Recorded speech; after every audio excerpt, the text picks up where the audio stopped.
trust. Nigeria call obey to serve our fatherland with love and strength and faith. The labor of our heroes past shall never be in vain. To serve with heart and might, one nation bound in freedom. In freedom. In freedom. Peace and unity. Arise, my people, arise, my people.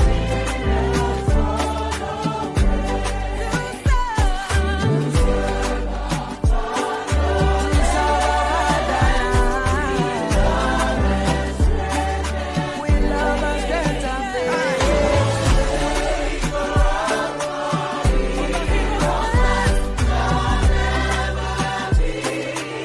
With all our hearts and minds we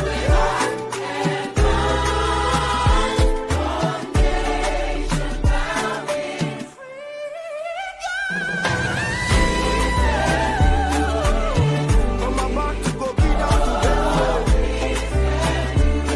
from Wari to Lagos.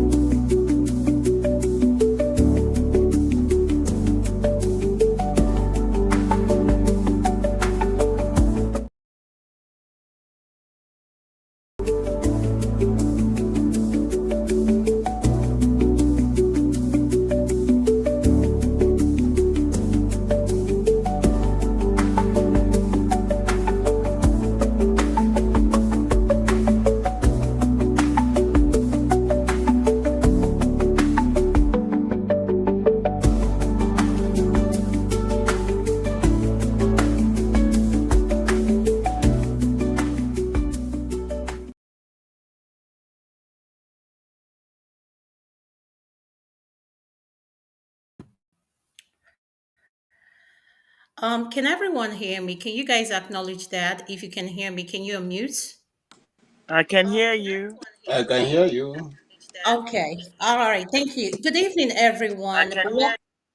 All right. Thank you. Good evening, everyone. Welcome to What is Your Opinion segment with Dr. Dama, Luke, and Uncle KJ. And we're waiting on Chim here. Hopefully, he'll get to join us. Today's topic is going to be can Nigeria handle the marriage institution? We're going to be looking at this topic in three sections. The first section is we're going to play a video. We're going to talk what the marriage institution, what it has to do with Nigerians. We're not talking about any other country but Nigeria. We want to focus specifically on Nigeria. How are we doing in the marriage institution? Like, what is your opinion? Do you think we're getting better or do you think we're lacking? What areas can we improve in? And the second part that we're going to be looking at marriage as well is being with a partner who is not emotionally available to you. What do you do when you find yourself in a situation where you're in a marriage or in a relationship where you have a partner who is not emotionally available? And the third part we're going to be looking at is financial abuse. Finance is a big thing in every relationship. So those are the three parts where we're going to be looking at in terms of this today's topic.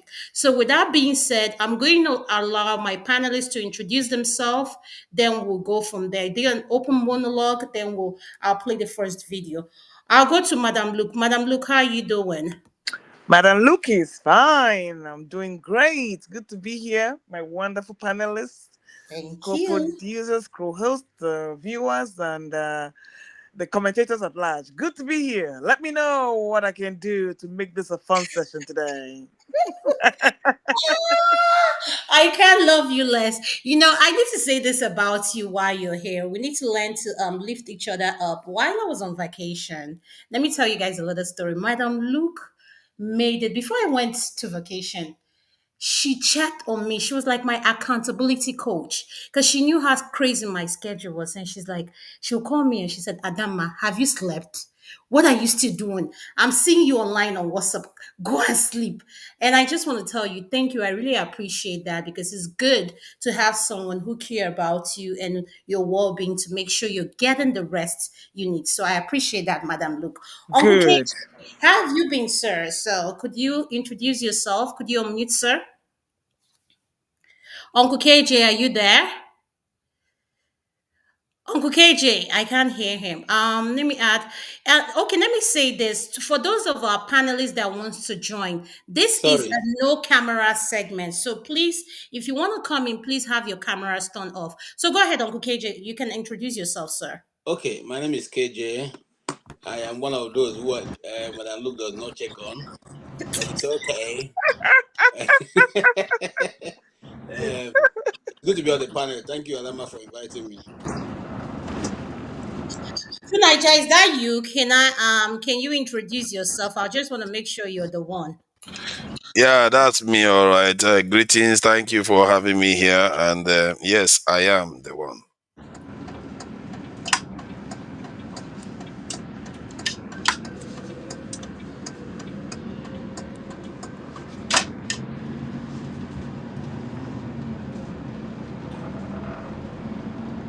It looks like somebody's arriving on helicopter. Oh. Adama, waiting for you. Say, Madam Luke, can you tell us what today's topic is all about? I'm going to hand it over to you. Go ahead. Okay. You know, this is one topic I'm very, very passionate about. And I want to discuss why the place of marriage, of the marriage institution in our society, if we can really handle it, or do we abuse the marriage institution? Is it working for us as Nigerians? What is our success rate? Are we failing on it, or are we succeeding on it? When you look around you, are you encouraged by what you see? Do you have good role models in your family? Is this something, if you're married, is it working for you? If you are not, is this something that is holding you back? Is it that something holding you back that's not making you take that plunge? And if it's within Nigeria, do you think you can make it work within Nigeria, or do you have to look elsewhere because something is missing in the Nigerian setting, that marriage is a misfit? So this is what we're going to talk about today. And even if we get married and even if we have relationships, the second part of the show, like she said, is going to be about the financial abuse, and then what it is to be emotionally available in a relationship. That all ties up with marriage. The emotional accountability, the financial security, all that will make a marriage successful. So first of all, we're going to discuss what it does it mean to be in a marriage in a Nigerian setting. What does marriage mean to you? So this is what we're going to discuss today. How do we make it better?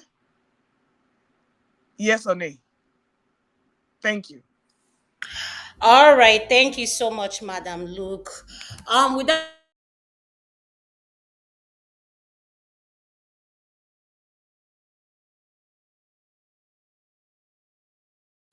I can't hear anymore. Is it just me? I think you are Yeah, I think muted. she. I think yeah, she went I off. sorry. Let me share the first video. I'm going to share my screen here so I can be able to play the first video. Then we'll go from there. So with that being said, let me do that right now. All right.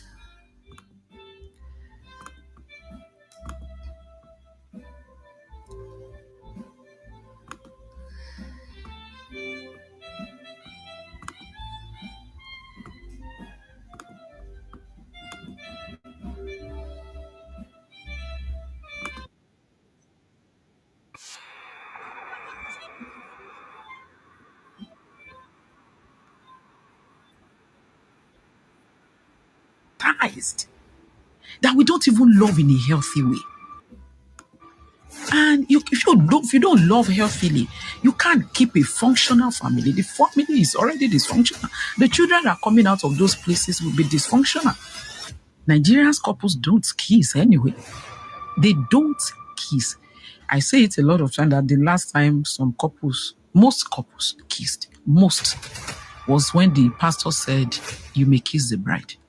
After that, they moved on. You wake up in the morning, you are going out. I'm not even saying peck. I'm saying French kiss that keeps you in the mind of your partner for the rest. You know, they say when you kiss someone, the person can't get over it for the rest of the day.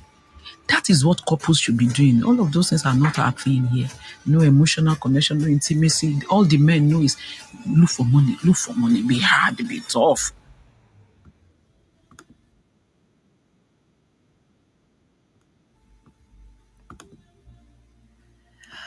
Okay, so I'm going to start with Uncle KJ. Uncle KJ, what is your opinion? Uncle Patrick, welcome, sir. Thank you, Dr. Adama, for having me. Thank you, sir. I appreciate you. And I just want to recognize the people in the chat. Abby, Beba. Oh my God, my people have landed here. Thank you for the support. I really appreciate it. So, Uncle KJ, what is your opinion on this video we just played? Okay, you mean my opinion in what sense? Whether we should be kissing now? No, no, Jesus Christ. Opinion in the sense of you heard what she said. She said that Nigerians are not meant to be married, like be in a marriage institution. Let So my question is, what do you think about this video? And when it comes to marriage, what is it that we're not doing? Sir, can you hear me? Is it me? Like, can you guys hear me? Tell me if you can hear me. Hello, hello. It's back now. Okay, go ahead. Did you hear my question, sir? No, I didn't hear it. I said, what is your opinion in this video that I just played? And when it comes to the marriage institution, what do you think we're not doing? Because our divorce rate in the diaspora is not something that is encouraging.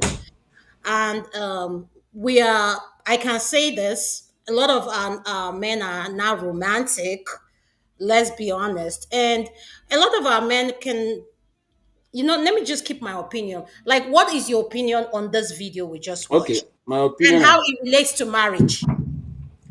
My opinion uh, on I'm going to circle it around Nigerian men. If Nigerian men are not romantic, I don't think we're the most wanted men around the globe right now. I saw a statistic some 2 days ago, and the most sought after men on earth right now are Nigerian men. So anybody who says that Nigerian men are not hot, well, I don't know what else to tell the person.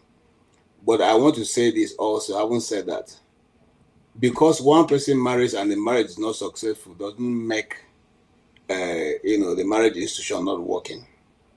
In the places where many people have failed, many have succeeded, and many more are succeeding. What is the reason why there is high rate of divorce among diaspora, especially Nigerians and Ghanaians? It's because they come to a place where rules and regulation are kind of not obeyed. There's a thin line between, let me put it this way, secularism is helping to destroy a lot of things. Secularism is, can be interpreted in a lot of way, but for me, it's just simply the absence of Christ. So people now invent laws and regulations that do not help the marriage institution. Remember, what keeps the world going around is marriage. Marriage is what makes us to continuously to remain human beings. Marriage is what makes the mankind to continue to see an example how to live and how not to live. If we break the marriage institution apart, we will all end up being savages because we will not default to dog eat dog. Whatever you can get, you get. Whether it suits the other person or not. But going directly to the institution of whether you see the laws are. I mean, you are all American, so I don't have to teach you this. But you know that the laws in the West are skewed towards favoring the women, especially women who do not have, husbands in their houses. Those laws don't favor a man who does not have a wife in their house. And that's one of the first things I noticed, and I tried to, work something to help. But I noticed that it's a losing game, because the truth is, many of us have come to believe that the Western value is better than that which you come with, which is in Africa, which I think is totally not true. You know, and yes, you see, I used to follow T. Jakes a long time ago. There's a message he preached where he said, if you want a romantic man, you want a man who is always in the present, then you have to be satisfied with when he doesn't have, money to give. Because if he has all his time to spend with you, hugging, kissing, and laying around the house, obviously he's not going to be able to foot the bills. Okay. But if he goes out, so you have to either choose a hardworking man, or you be satisfied with having, a teddy bear in the house with that you just be flopping her over and the things, that's where I see it as an Igbo man. I'm probably not talking from the Western point of view, which I don't know very much, but my own cultural perspective, and a Nigerian, a black man, and an African, I think that our roles, and I would not say that we're not romantic. I simply would simply say that um, we are not cued toward that direction of being all that. But there are many guys, Western, people who, I mean, I'm not going to say generalize it. What I'm saying as my general, these are just my views, and it probably be wrong also. But I believe that there's nothing wrong with a black guy. The rate of, if you check the normal rate of divorce in our society here in America as against Nigeria, I think here is much higher,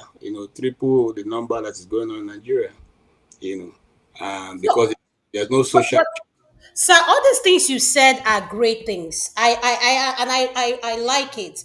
It's like when it comes to us evaluating ourselves, we have a hard time evaluating ourselves, but we're very quick to praise ourselves and say all those wonderful things about us.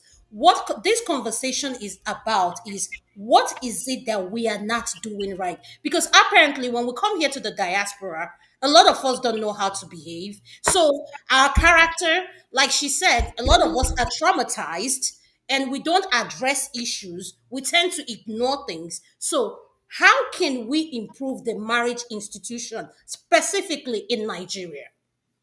Yeah, Adama, can come in this time because I'm. Yes, go ahead, Uncle Patrick. Yes, go ahead. Yeah, Uncle KJ, thank you for your opening remark. That was great.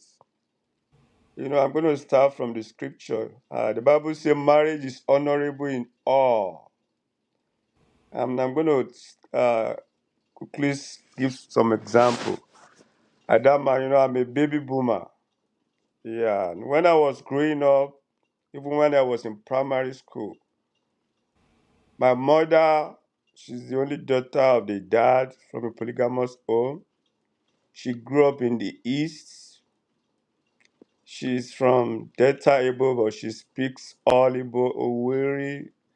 And during the war, she played a great role in Igbo life. We had a room, two rooms in our house in Lagos that we kept all the loads of the Igbos. And after the war, when they came back, they saw their belongings, and they called my mother, Mama Igbo. I'm from Edo State, but they call my mother, she speaks Igbo. And she does one thing which I will never forget. Whenever we are coming back from school, we see women that will sit down at the door, maybe three of them, for counseling. I never knew that it was marriage counselor. She was a marriage counselor. Even our senior brother, my uncle wife, will come and sit down among the women. One will be going in, one will be going out. One will be coming out. What am I bringing out from there?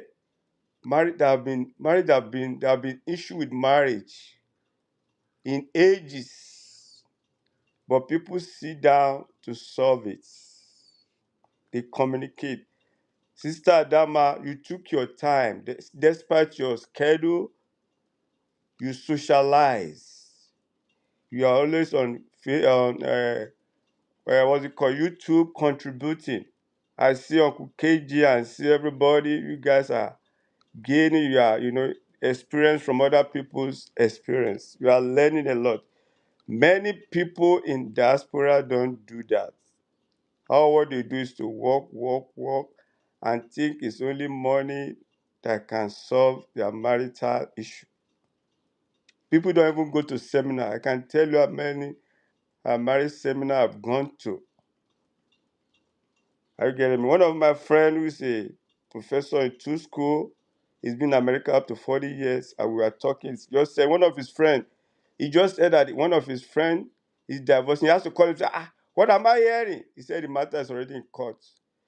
People lack communication. When you come to diaspora, you are on your own. People live individual life. And when you are having marital issue, there is going to be issue. Normal issue, marital, maybe finance, sex, or whatever. Other pressing issue. You have to communicate and talk to people. You have to be conscious and you have to be intentional about your marriage. That's one big question, big problem people are facing. I have a junior brother who's a doctor, and doctors, they meet people that he went to Ogun State University, very smart guy from England. He came here. He said, Uncle, 90% of his friends that are doctors are divorced. Because as soon as you come to America, you are making big money, nobody can talk to you. That's a very big problem that we are facing. It's not as if marriage are not, but the fact that, okay, like Uncle KJ said, they give women more power. Okay, I can't do more than this. Okay, I'm not going to be arguing with it. Let's just go to court. Simple things that could be settled. I'm going to round up my uncle. He's been here for 57 years. I didn't know this until I got to America. He said there was a time he took the wife to the airport and said, yes, you must go to Nigeria today. You are the one destroying my life. He said the only thing that saved them was that they weren't selling tickets at the counter. Then you can buy online. But today, she said, this woman, she's my best friend. The last time I went to Nigeria, I went to Zenith. I didn't even know. I just saw. I said, Patrick, you are here. Then you have to help me sign this. I said, Uncle, why? He said, this man don't have no idea about the account. It's the wife that is managing. And Dr. Adama, if you get to their house in Nigeria, you think you're in America. Big mansion. It was the wife that built it. This man retired as a senior manager at Pfizer. He has worked as a chemist with Perigo. He has worked with Amway before now got into Pfizer. What am I saying? This is the man that took the wife to the airport and said, you must go, you must leave America. You are the one destroying my life. So most of us that are here, we don't even allow people to interfere. No third party, no. Let's go and see counselor. Nobody to talk to you because you are making millions. You are a doctor and you neglect your marriage. And most times, women are the receiving end. Because coming from Nigeria, we believe whatever I say, my woman cannot say anything. I'm the oga. No, you are not. You are the oga, but then you are team. So it goes a long way. I'm going to round up. I was this Saturday, last week Saturday. I sat down for 6 hours at a marriage seminar. This man, you know why? The difference that this man he was vulnerable. He's been married for 45 years. He said it was 21 years ago that the fighting and no fighting stopped. And he opened up, said, man, he said his coconut head. If not for Jesus, he would have been divorced. He said he has a coconut head. He said that was the day he said, this woman, it's going to be me or this woman today. That was leaving office and Holy Spirit just spoke to him, say you want to go to jail? He said that was what saved his marriage. So panelists, Dr. Adama, we need to talk about it. There should be that communication with you and your wife. You must sit down. You must be intentional. Marriage are still surviving in the Obodoyinbo, in diaspora. But don't allow that money you are earning to enter your brain. You know who will suffer it? It's the children that will suffer it. You know the idea. They say when two elephant fight, is the grass that suffer. It's going to affect the children and everything you have been doing. It's not all about money. Socially, everything mental is going to affect your children.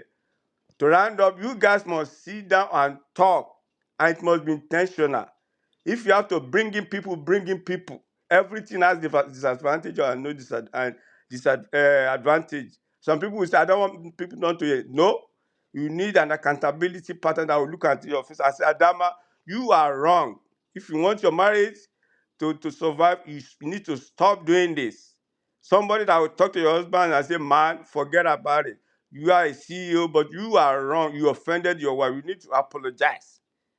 You need to quit that. You need to look at your children. Don't destroy the life of your children. You must allow this marriage to survive. Thank you. I'm going to stop from this. Thank you very much. Okay, thank you so much, Uncle Patrick. I really appreciate your contribution. I'm going to go to forefather Abby. Oh my God, Abby, you are in the studio Hi, for my real. sis. Good morning, everybody.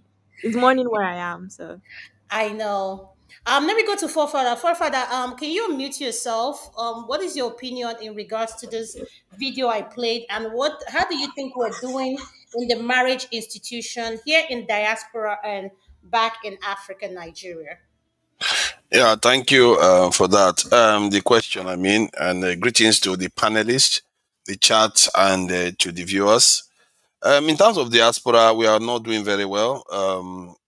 Obviously, because in the diaspora there is a misalignment of expectations, and and it results in an element of friction that causes breakdown in the marriage institution more frequently compared to on the continent or in Nigeria.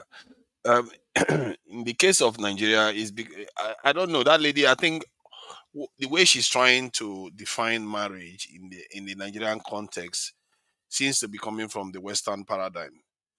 And when she was talking about kissing and all those things, it's not everybody that is the logistics of doing all that is possible, or is even it shouldn't be something that should be expected in the context of Nigeria, because some people don't have those dynamics going for them. Some people, the family life and health life and the circumstances are not the same.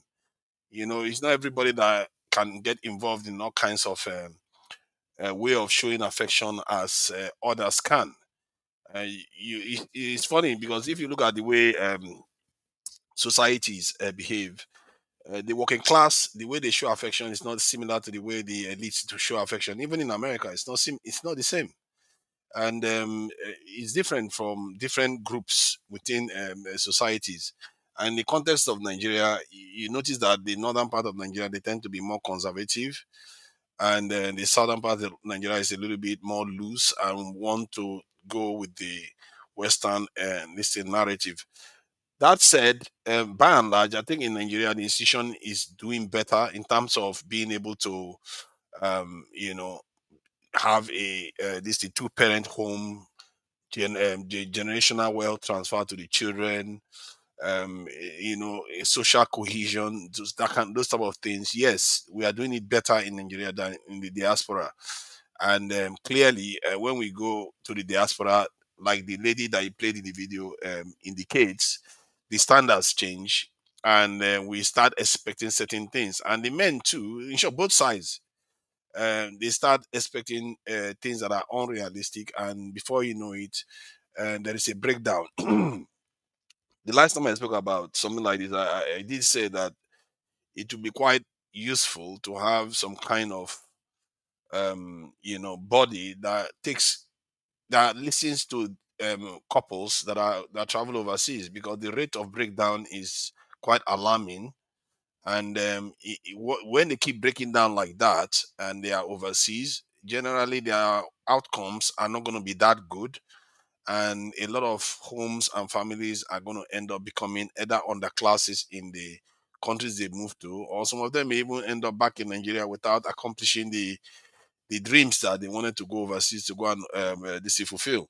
So I would recommend that they find a way to try to counsel people and have couples manage their expectations more realistically so it doesn't lead to family breakdown, because in the end, marriage is for a purpose. It's not for only canoodling and doing all the romance stuff.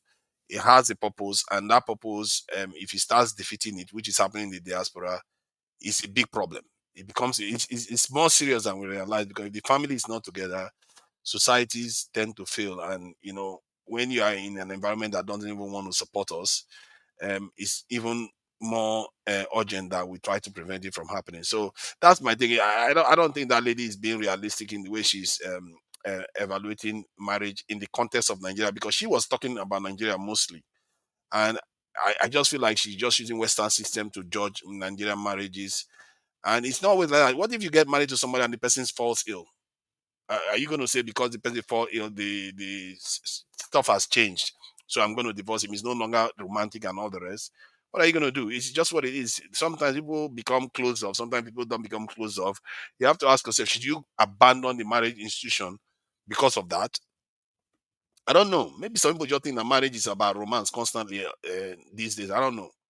I just think that marriage is far more than that, because if you are so selfish as breaking up a home because you are feeling not romanticized enough, and then your children grow up in single parent homes and all the rest, then I don't know, man. I just feel like that is not helpful.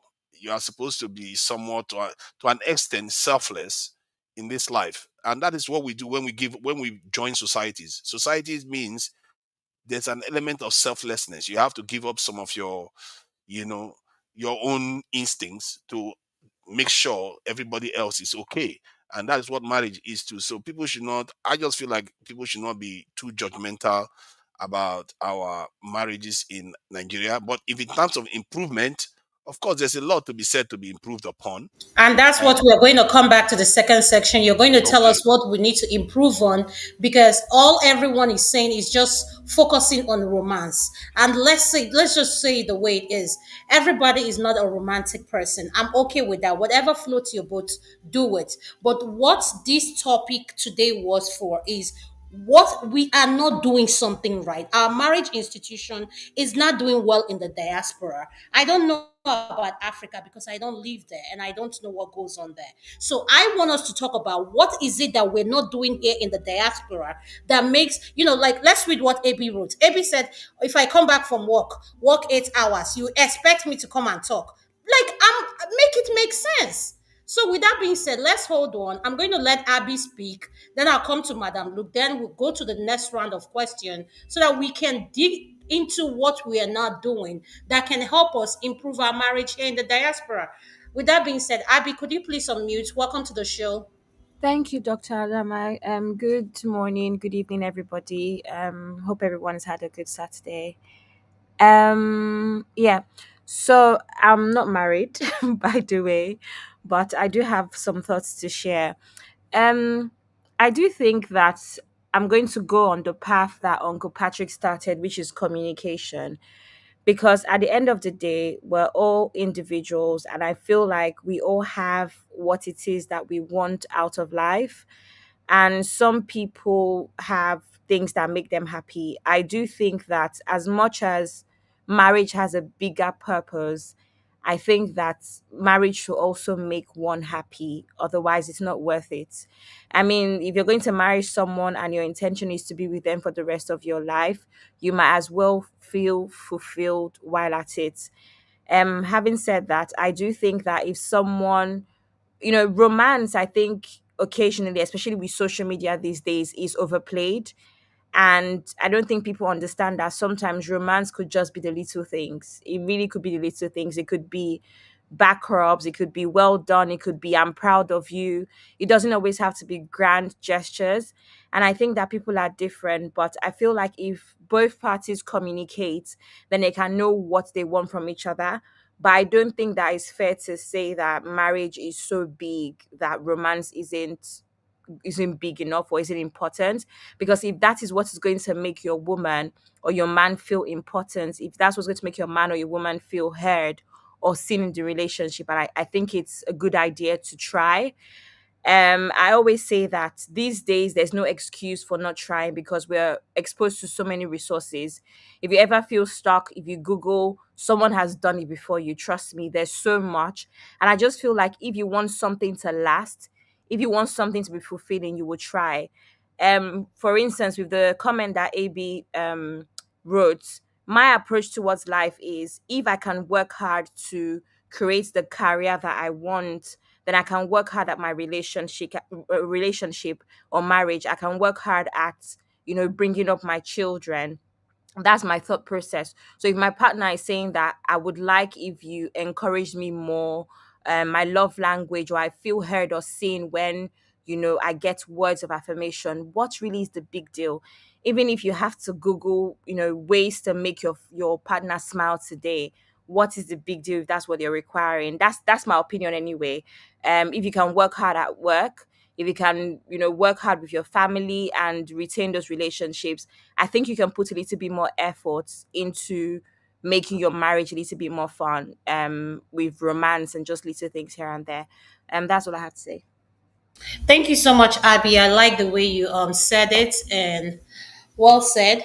Madam Luke, I'm going to come to you. Are you ready, Mama? Always ready. Yes, over to you, Ma. All right. I think we're missing the point.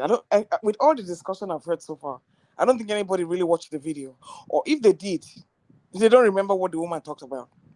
So I'm going to bring you all back, and she has maintained the position that I have maintained for a long time. Do you want me to play the video again, or you say I no? think you need to play the video again because it's really short. Okay, let me play I it don't again. think they watched the video. Play it again. Let me play it again. Yeah, Okay. I agree with you. Let's play the video again. Okay. All right.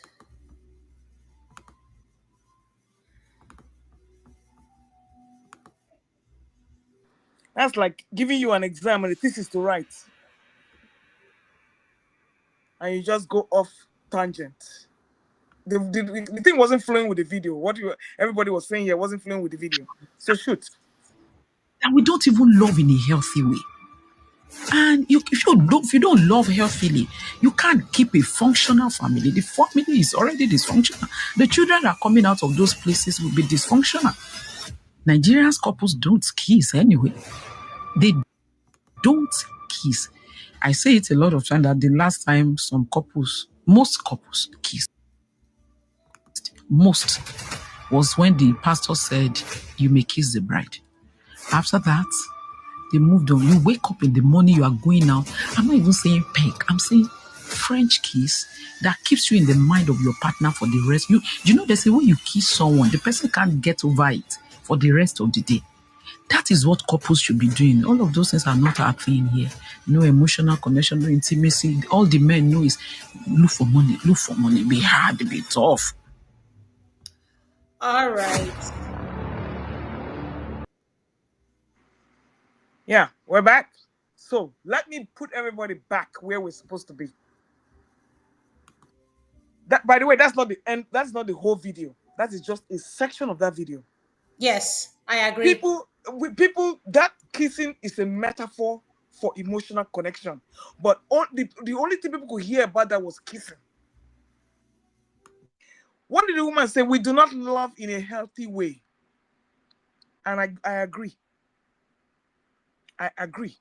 And I've told my girls, my God, if you want to marry, don't marry a Nigerian. Timaya said the same thing. He said you cannot date a Nigerian. I've told my girls, if you don't date two races, you will not know how dysfunctional we are. If you don't date two races, even if it's a Chinese, you will not know how dysfunctional we are. We do not love in a healthy way, and it is true. Everybody coming here telling me submit to your, and people are bringing Bible, bringing this one, bringing that one, bringing that one. That's not the point. You can read all the Bible and Quran you like, but if you're not healthy, what I'm trying to say, we put the funk in dysfunction in marriages.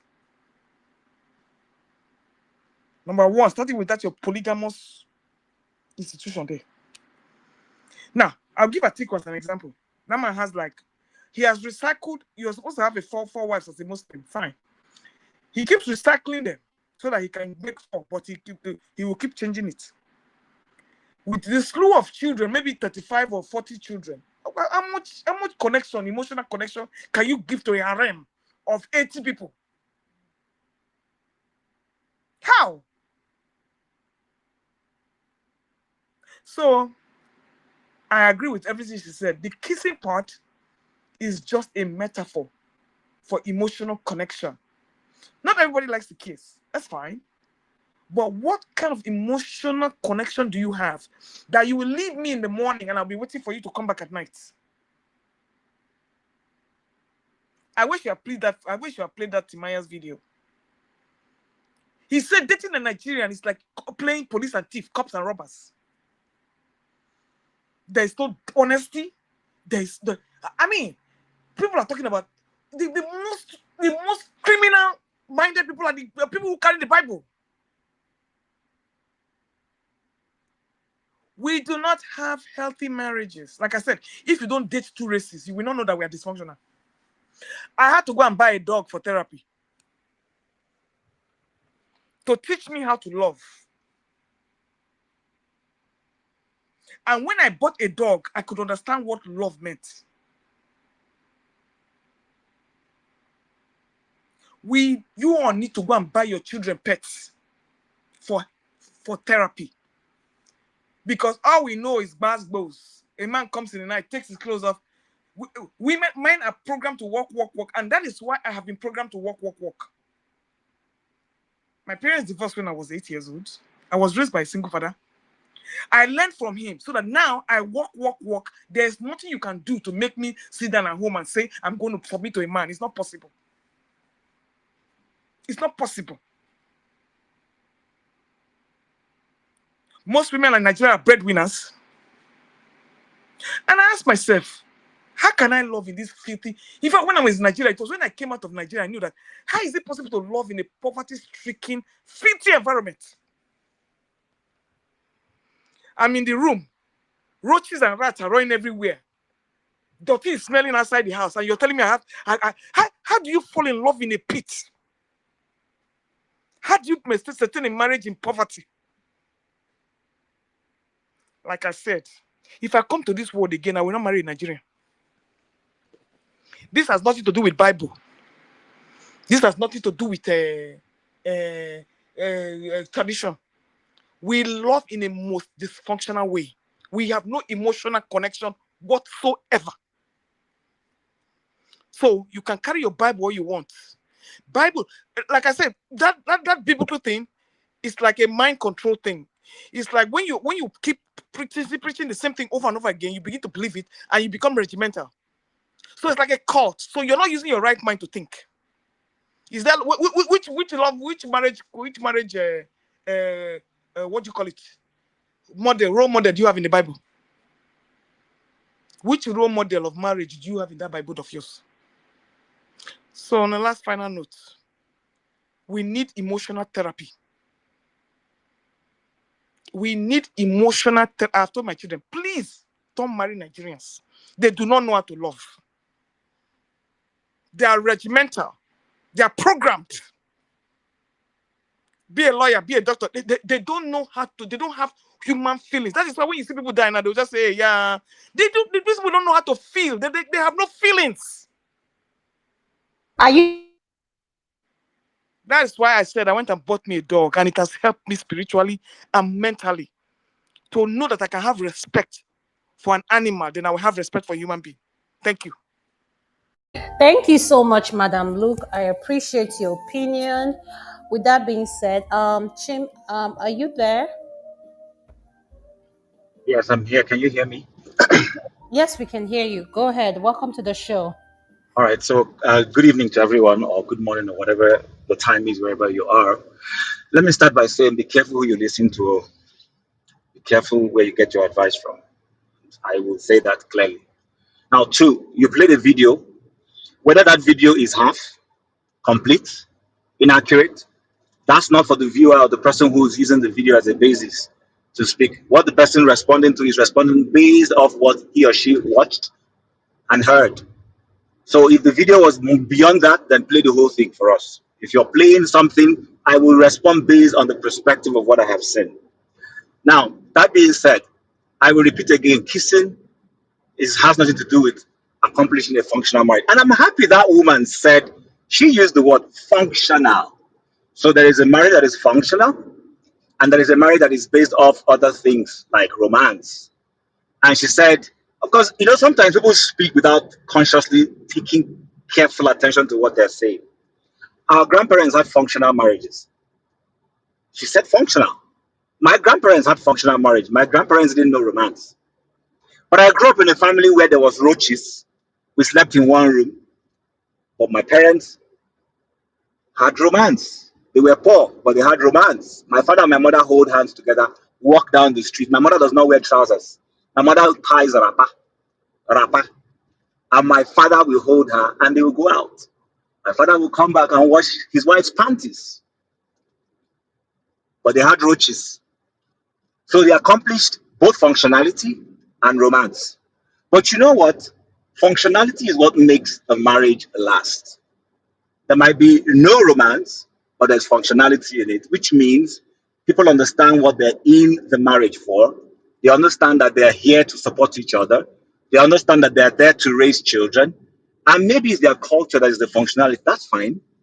So I think we just need to address the point. The point is, yes, we have marriages falling apart, whether it is in the Western world by Nigerians or other Africans or blacks, or it is falling apart in Nigeria. Let's always be cautious of the fact that we live in a different dispensation, in an era where all sorts of things are getting in the way of our lives, especially marriages. You have a woman who has to go out and work, she's stressed. You have a man who also has to go out and work, he's stressed. They have to look for a way to take care of their 2-year-old, which means putting the child in a daycare. And if the daycare is not the healthy type where the child comes home every day sick or catching one cold or the other, then one of the partners will now need to stay home to take care of that. And most times, if it's the woman, then frustration sets in. There is also the issue of managing resources, finances. It strains marriages. And then people will get, well, some of these things were not there when our grandparents and some of our parents were doing marriage. They understood what roles are. In every society, there are roles. We have a president, we have a senate. Those are roles. When you bring it down further down to the home, there is a wife. There's something a wife does, which is different from what a man or husband will do. But when individuals appreciate what those roles are, now, don't get me wrong, you might be the man wearing the physical trousers, but you perhaps might be a sit-at-home father. It's possible. Perhaps you own your own business. You have the convenience of time to be able to run that business at your pleasure. And being able to do that takes away the burden of how to take care of the kids. You might be the dad who goes doing school runs because you run your own private business. You're in control. But your wife is a corporate woman. She has to go to work. And if both of you understand that, like I think I'm not sure the word you used. You said whatever rock makes your boat move us. I don't know how you put it. Basically, whatever works for you, use it. I totally agree with that. So I think the last thing I want to say is this: can people respect people's values and perspective? There is no view that is foolish. If somebody says he wants to read marriage and interpret marriage from the perspective of the Bible, so be it. That's what that person knows. If you like Oromia's pattern, follow your Oromia. That's okay. It's also perfectly okay. There's no hard and fast rule. There are marriages that have nothing to do with Bible, and they are some of the most successful. That's a different thing altogether. And there are marriages that have been built on the Bible and they are strained. It is not the Bible or Romea or James Brown that is going to come and make your marriage work. It is you. You are a human being. It's two people, two heads, two good heads together, looking at issues properly, identifying what they want, agreeing on how they want to run things, and the marriage will work, or vice versa, or collapse. So I'm not one given to saying because my own stuff didn't work, then I begin to castigate everything. No, marriage is a beautiful thing. I've said it a gazillion times. It doesn't matter if mine crashes now, it's still a beautiful thing. So I think when we come to the diaspora, let's not also forget There is a way things are done in the US or in the UK or in Germany. When you come to those societies and you begin to bend towards the norms of those societies, then of course your marriage will also take a toll towards what is prevalent in those societies. But if you come from your Africa and you say, you know what, as much as I'm here, there are certain values from my culture I still like and appreciate, and I want those things to dictate or influence how I run my marriages, maybe to help you have a long-lasting marriage, which, if you ask me, I refer to as a functional marriage. So even the woman who was telling us about functional marriage seems to be confused, doesn't know what she's saying. Her grandfather, I'm sure, had a functional marriage. Her parents, if we probe further, were not probably very educated. They had a functional marriage. So what's her problem? What's her problem? Functional marriage is what we want to have. Anything that is functional means it is working well. And for you to have a functional marriage, there are certain things you might need to ignore. Sometimes romance might not even come in. So, but I'm not saying romance shouldn't be a pursuit in marriage. It should. People should pursue having romance, holding hands, doing public display or whatever it is you call it. But I just think we need to be a bit more open-minded. And when we're looking at these things, let's look at it from a proper lens. Let's not be looking at things with anger and annoyance and what didn't work for you or worked for you. That's not the way to look at life. Look at life properly from proper norms. At this point, I yield the floor. Okay, thank you so much. I appreciate that. So now we've had how beautiful our marriages are and what we need to. So, like I said when we started this conversation is about looking at what we need to do to improve the marriage institution in Nigeria specifically. Because if, like, as much as we like praising ourselves, one thing I've come to realize with us is that we don't like criticism at all. We do not like criticism at all. Doctor, Everything we want to, yes, go ahead. doctor, Yes. just to show a caveat, are we going to say that Nigerian marriages are succeeding? Okay, even when we talk about the ones in diaspora, which place has the better success rate? Do we have a better success rate in Nigeria or the diaspora? So why I'm asking this question is that the question here on this topic is, can Nigerians handle marriage? So the fact that you're in a marriage doesn't mean it's successful. And I would say that the rate in Nigeria the rate of success in Nigeria is even worse because of poverty. Sorry, can you give us statistics, please? If you're going to say stuff, throw the statistics out, please. That it helps us have perspective. Because if you're just speaking from what you think you have in your head, then that's not statistics. Okay, if Google is your friend, you can go and Google it. Nigerian marriages are failing in Nigeria. No, it has nothing to do with Google. Show us the stats. If I show you statistics, I have to go to Google, right? Rate of marriages in Nigeria. No, so if I provide it, it doesn't have to be Google. Google is not a. So how am I going to know it all I have to research it now. Is it on my head? Okay, so no, everything is not about Google. Okay. No, what are you saying? If I don't go and Google it and read it up and bring the research quoted by people who have actually done it, how am I going to do it? Is my question to you. For my own if you have it in Google. No, wait. Are you saying I should use my own? If you have Google, bring it. Wait a minute. Are you saying I should use my own spiritual intelligence? What are you trying to tell me? Nobody's talking about spiritual intelligence. Listen, okay, sorry, can I say something? Can I quickly say something? Before I come to bandy facts, what I call facts, I will get the data. If either I go do the research myself, I go and do a focus study. I have already done it. It's not that I wasn't prepared to bring it here. I've already done it. So then if you're not prepared to do it, then you can't say stats and no, hold on, please, hold on, everybody, hold on, please. This is what I want us. Let's all calm down. We're having a conversation. We're not going to all agree. But if we want to be honest, the question now to the panelists in the platform, are we saying that Nigerian marriage are doing well in the diaspora? I can't speak about Nigeria. I can speak about Nigeria because I grew up there. Okay, so Madam, look, I'll hand it over to you. Thank you. I grew up there. So anybody that doesn't grow up in Nigeria cannot talk to this subject. And like somebody rightly said on the panel, on this, if your parents did a very good job in marriage because of the times that you're going there, then you should drop your cell phones, go to the farm, Go back to the way your parents were living, so that way you can get that kind of marriage. You even said it because of the stresses of work, the stresses of times. So a lot of things are breaking down the marriage institution. I grew up in Nigeria, and and I always say from my own experience, even everywhere around me, I could even till now, third generation, I look at the marriages. I don't see anyone that has head. Most of them are living in bondage because of financial crisis. The women cannot leave because they have nowhere to go. Some men cannot leave because the wives are the breadwinners. So it's a matter of there's no equal yoking, and there's no commitment. They're basically surviving in that marriage. And that is what I'm trying to say. So if you talk about statistics, you can even Google it. There's a lot of studies everywhere, quarrel everywhere, problems. That is what this topic is all about. It's not.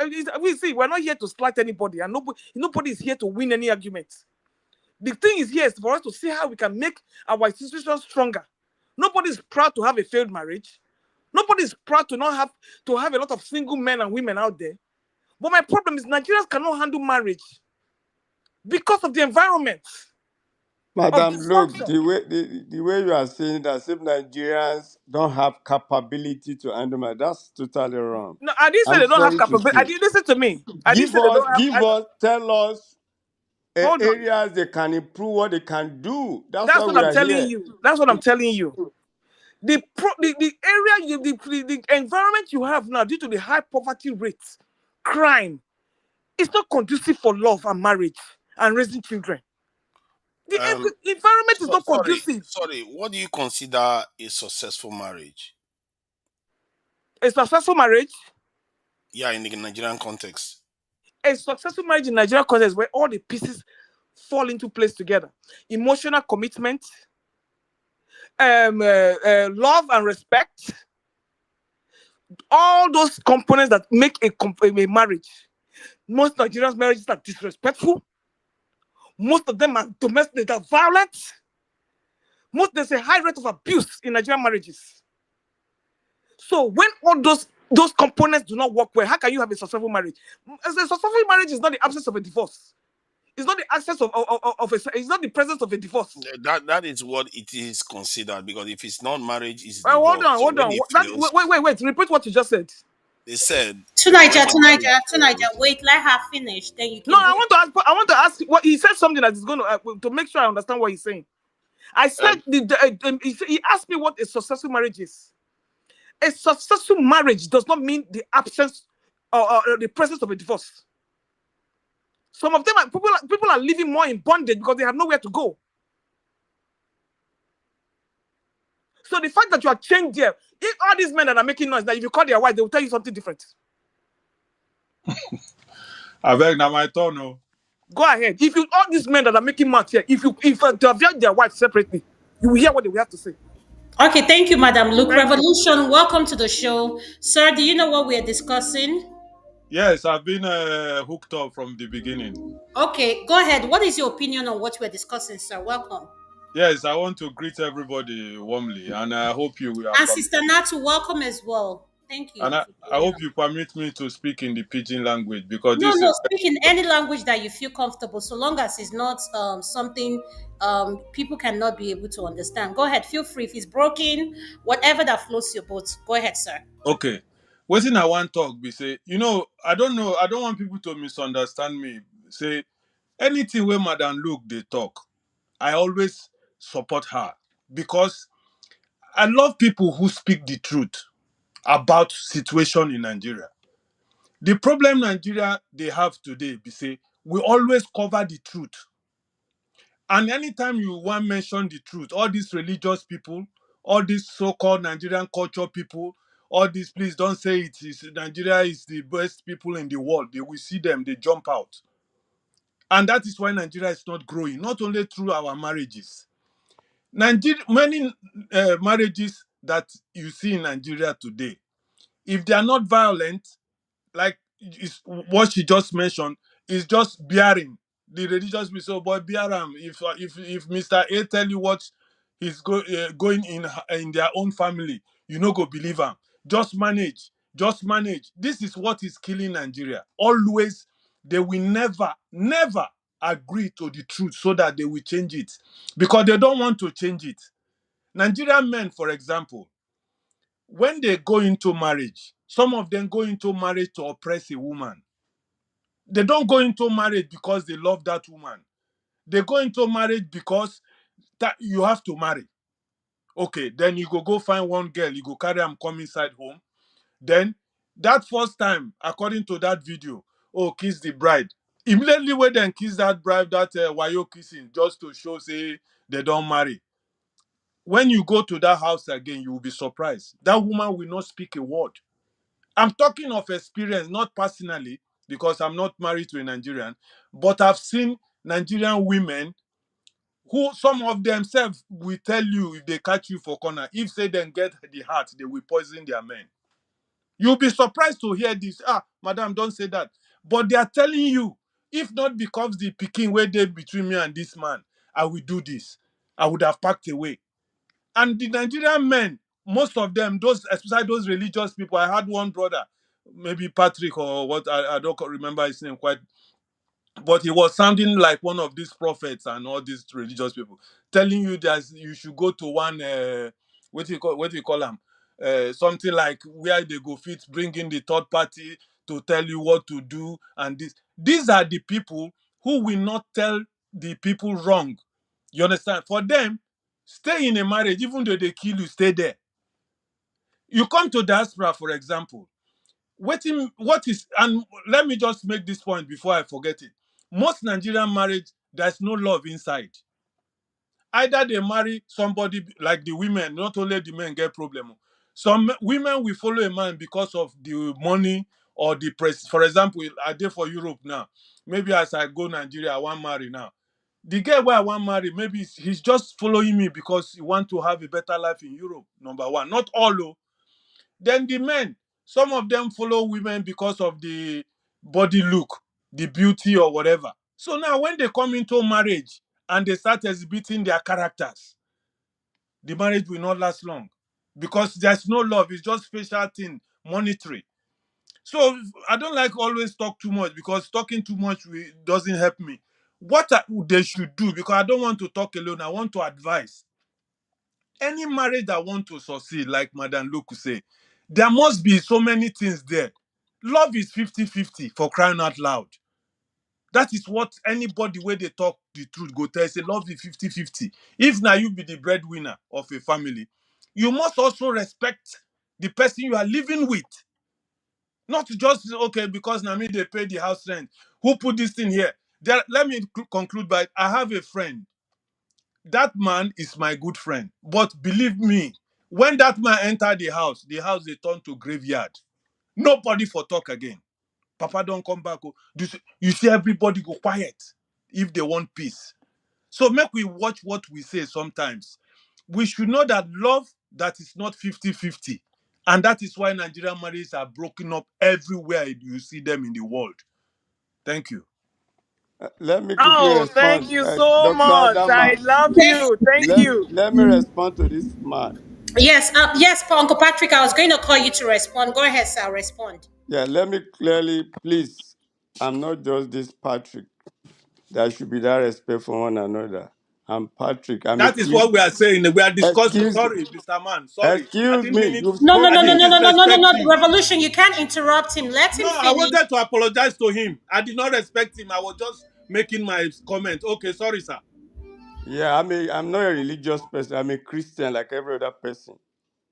And what I said is that there should be communication. That we are in this diaspora. We don't. Why should you be going for counseling, paying thousand at the end of the day? You went on divorcing each other. Maybe somebody that your husband or your wife respects so much will have come in and tell it to your face and said, and I mentioned as Adama, what you did is wrong if you don't know. And looking at your husband's face and say, what you did is wrong. That goes a long way. So I'm not far-fetched from truth with that. I'm not being religious. I've been privileged to counsel people and their marriage have survived. Pastors, general overseer, they have divorced. Divorce has nothing to do with title. The people that we respect, we know, I don't want to mention name, that are well-known pastor have divorced. Marriage is an institution. If you didn't play your role, it's not going to stand. And let me first of all, they talked about love is love. We don't love in an any way. Nigerian couple don't know how to kiss or whatever. Everybody has their own love language. And like one of the speakers said, it might not be kissing, kissing. When I was growing up, my father was a civil servant. But as soon I was a child then. My dad is coming back from work. At the door, he's going to remove his shirt and help my mom to break the wood to cook. That alone goes a long way. And that's what men should do. We should be there for our women. Stand by them, help them. And most importantly, communication is the key. I've done that in my own house. I'm not saying I'm perfect. I'm going to give you an example. You know, marriage, there's always issue in marriage. There was a time my wife would tell me I don't listen to him. I'm always interpreting. And it happened to other people too. I took time. The thing that break everything was one day I just told my wife, can we talk? It's been postponed, and we sat down. We spoke more than 3 hours. I told her, I said, dear, I'm not going to interrupt you. I took papers. I wrote everything. I said, you can tell, even before we moved from Nigeria, everything that I've done wrong, please, I want you to say your mind. You can use any word, and I'm not going to be mad. I stayed for more than 1.5 hours, and I wrote down everything. And I said, dear, are you done? When she said, and now I'm going to say my own. That day was the day that that stopped every anger, quarreling at home. She was able to pour out her mind. Things that I was not even aware that I did wrongly. And as a man of the house, I said, I apologize. I'm so sorry. I never knew. My wife was like, are you kidding me? She said, I just kept quiet. And from there, things begin to change. Like I said, women are always at the receiving end. If men could just sit down and say, okay, my wife, what do you want? What am I doing wrong that you don't like? It doesn't mean the wife is perfect. But as a man, you need to play your role as a man and be the man of the house.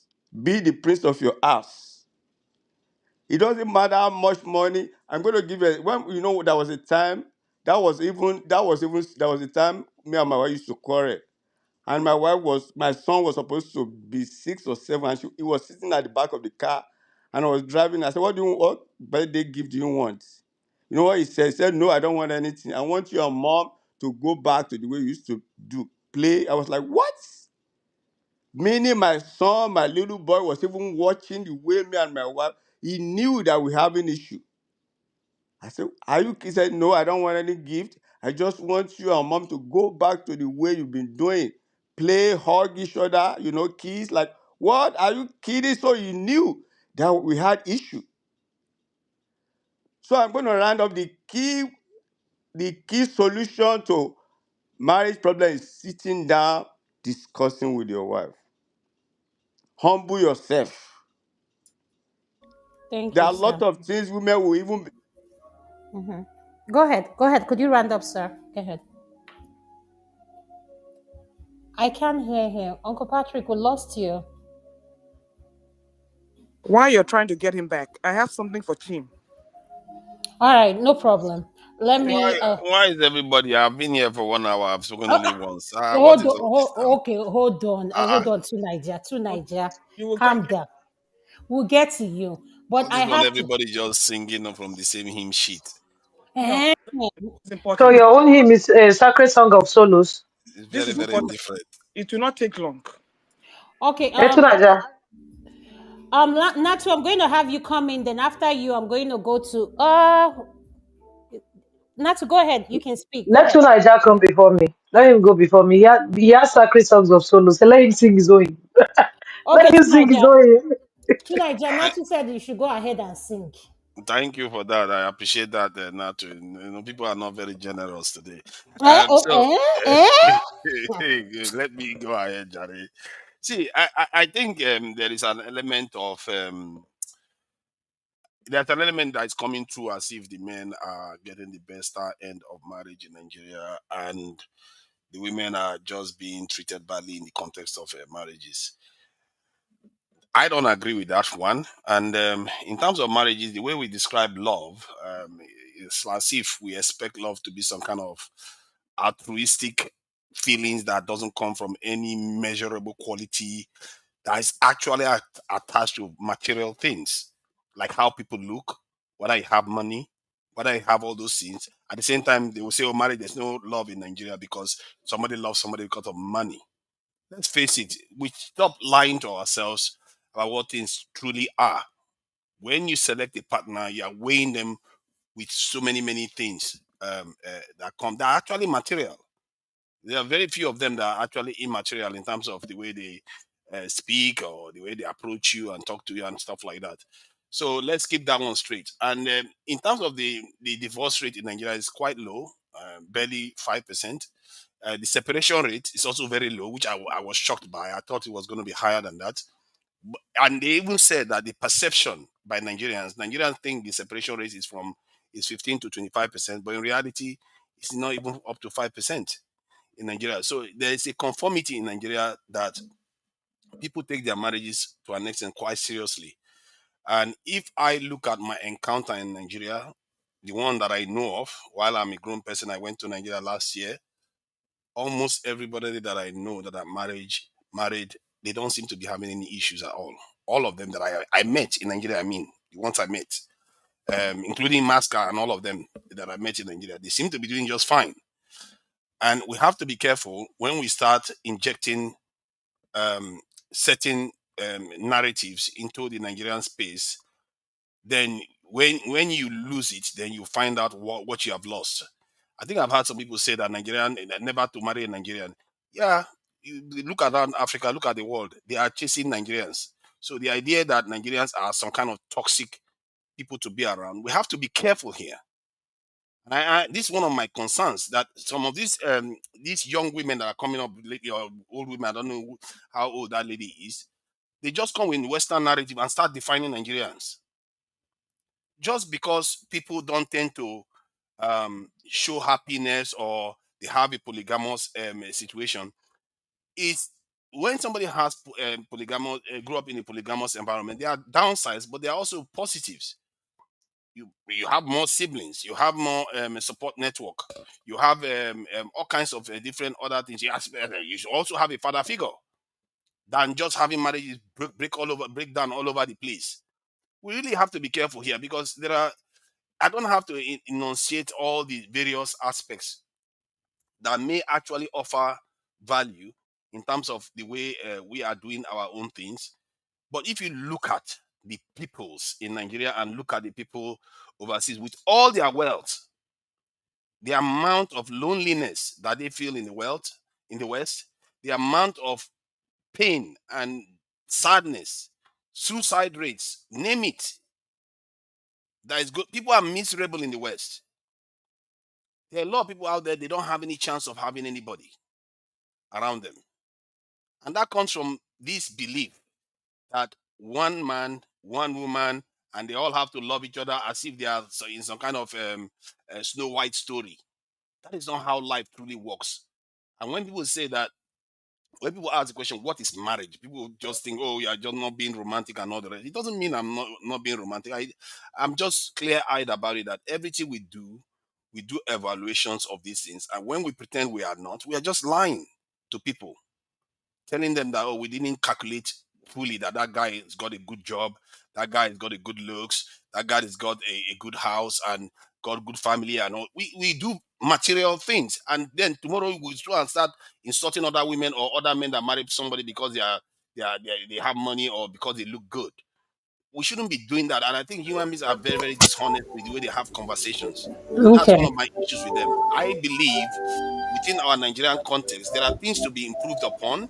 When we come to that, we can talk about it, but we shouldn't be a kind of lambasting it as if everybody is traumatized out there, because that's not my experience from what I saw when I was in Nigeria. Thank you.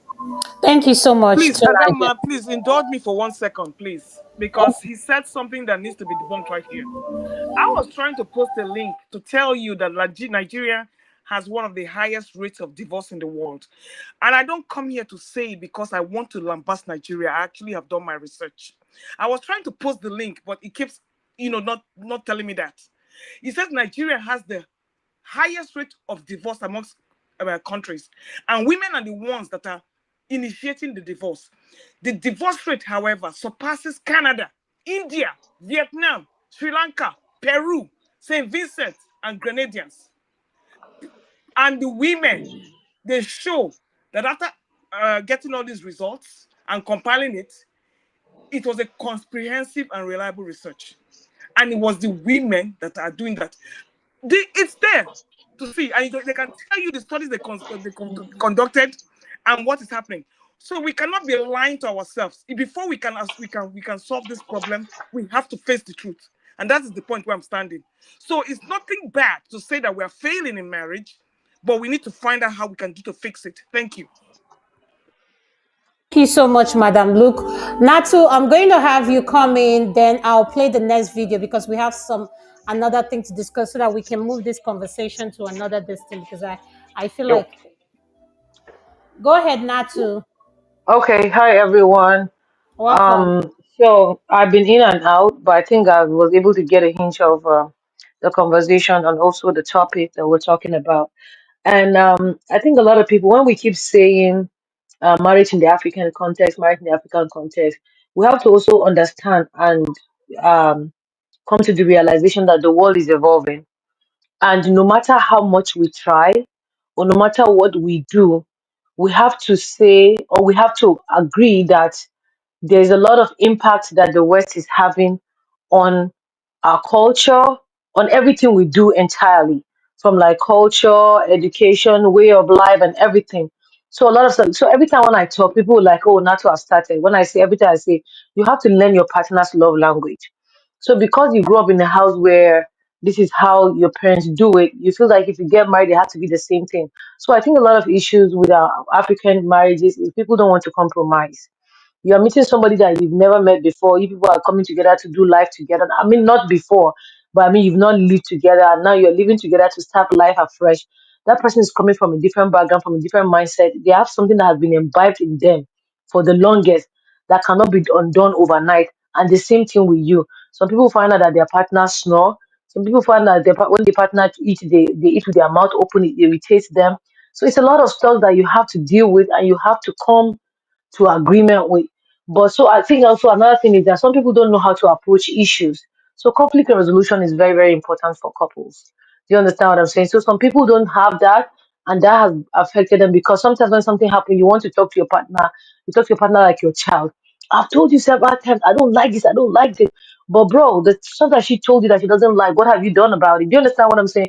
But there are ways that you say to your partner, so and this December is going to be our ninth wedding anniversary. And I just remember when we used to be in that space before. But now, my husband don't have energy. Anything that I do that he doesn't like or he sees that he is not supposed to, he come and say, "Oh, so why do we have this here? Why are we doing this?" He just make it in a joking way and we laugh about it. But I know, like, okay, that's to watch yourself. You understand what I'm saying? Because if he says it now, he's been saying it, so you have to take action. But bro, if you come to tell me that I've been telling you about this thing since we got married for you to stop this thing, I'm not your child. I'm not your child. So the point I'm making here is that we need to understand us. We need to be open-minded. Open-minded, like we need to be. There has to be a lot of compromise. There has to be a lot of unlearning and relearning. Learn your partner's love language. If you grow up with your parents not seeing your parents kissing, I'm a twin. I'm a PDA person. I am a lover girl. My twin sister is not. I've never seen her with a boyfriend that she walks and hold hands. Sef. Me, I will hold hand, hold waist, hold head, hold everything. She's not in that WhatsApp group. That's not her love language. And when we say, oh, back in the day, our parents don't do all of that. My dad, when we're growing up, my dad is the worst cook. But let me tell you what he does. He's always while she's cooking. He's always at the kitchen, just my mom while she's cooking. Like he'll be there. It's not like he knows what he's doing or he can do anything there. He's there to give her support, gisting with her while she's working. So that goes a long way with some people. I know you can't cook, but you being beside me and gisting with me, showing me that you're supporting me. Do you understand what I'm saying? But because some people already have that mindset and that patriarchal mindset already, and they just feel like, I'm telling you, a lot of men. I think less than 2 weeks ago now, I was having a conversation with somebody, and she said, "Oh, I went out. My husband kept calling me," and she told the husband, she came back. The husband was like, "Where are you coming from?" And she said, "Oh, when you went out, did I ask you where you went to?" He said, "Oh no, I'm different." What does that mean? What does that really mean? I'm telling you. So if you want to live in the day of 1960, just go back to your village and go and stay there. But if you want to live in this modern world that we live in, and I'm not saying that you should westernize your marriage, I'm just trying to tell you that you are meeting someone that women now are self aware. They know what they want, they know how they want to be treated. And if it's not that way for them, you get a different reaction. And the reason why I'm saying women is because I'm a woman. And I think the same for men. But also, I can be able to say more because I'm a woman. So we need to learn that part. We need to learn that at some point we have to come to a compromise. There are some stuff that I don't like, but my husband like it. I just like, you know what? It's not a big deal. You know what? Let's go ahead with it. That's what it is. So there are a lot of things that we need to unlearn on, but a lot of us are not open minded. That's just the problem. And I don't have a problem if anybody has had um past experience with Nigerian men and they don't want to deal with Nigerian. There's nothing wrong in that. I'm telling you, that's the person's perspective, that's the person's experience, and that's fine. So I'm not going to go and bash somebody and say, "Oh, why would the person say don't marry Nigerian men?" If she say that, I have had amazing experience with Nigerian men. I'm not going to say that. That's my own point. Do you understand? But if somebody has that, I have to respect that because you don't know the shege banza that they've seen. But what I'm just going to keep saying and I'll say is that you have to learn your partner's love language. You people can come and say, "I'm an African man." You can say that in 1,000 years to come. But I'm telling you, if you don't learn that part, you will never understand yourself. You will never enjoy your woman. You will never enjoy marriage because you want to love her the way you know love is, but that's not her own way. So you have to come to that place where you understand this is where she wants to be loved. Banky W one time gave us an example of his wife. Like he said that his wife love language is quality time. So when he was trying to go into politics, he was buying her gifts because he was not always around. And then one day she was just in bed, just looking at him. Every day he comes back with gifts. And then she said she's not feeling too well. And then he asked her, "Do you want me to stay home with you?" And she said yes. The moment he called his secretary and said, "Can you reschedule my meetings?" and he got in bed with her, she started crying because the only thing that she wanted was time with him.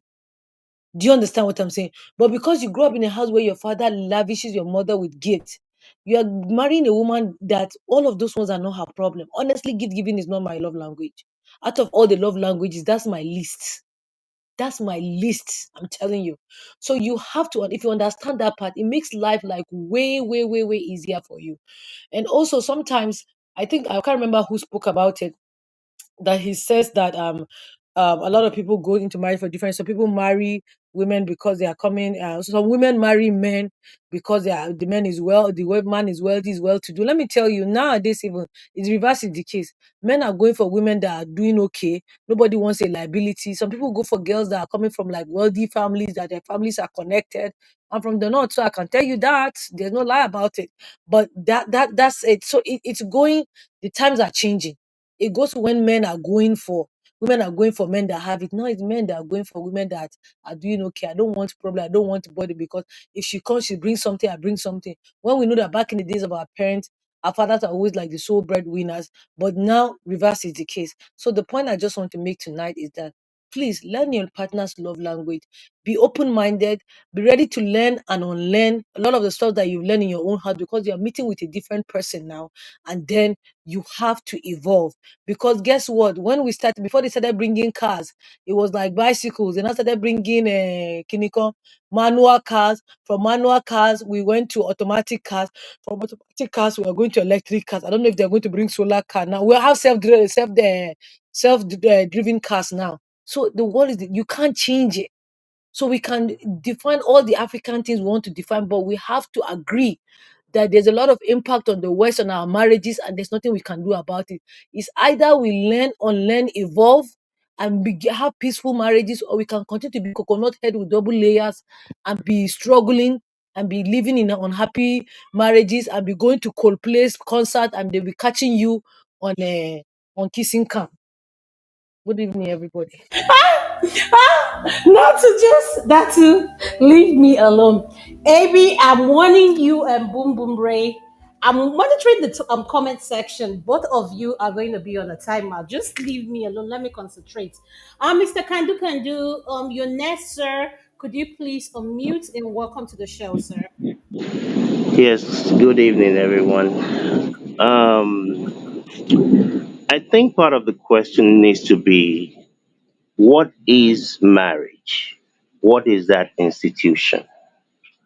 When I hear people talk about, oh, women and women or men and men getting married, I say they can find another name, they can find another institution and call it whatever they want to call it. To me, marriage is a man and a woman. I've heard a lot of good stuff spoken by different people, but I tend to lean more to what Mr. Chim had to say regarding a lot of these things.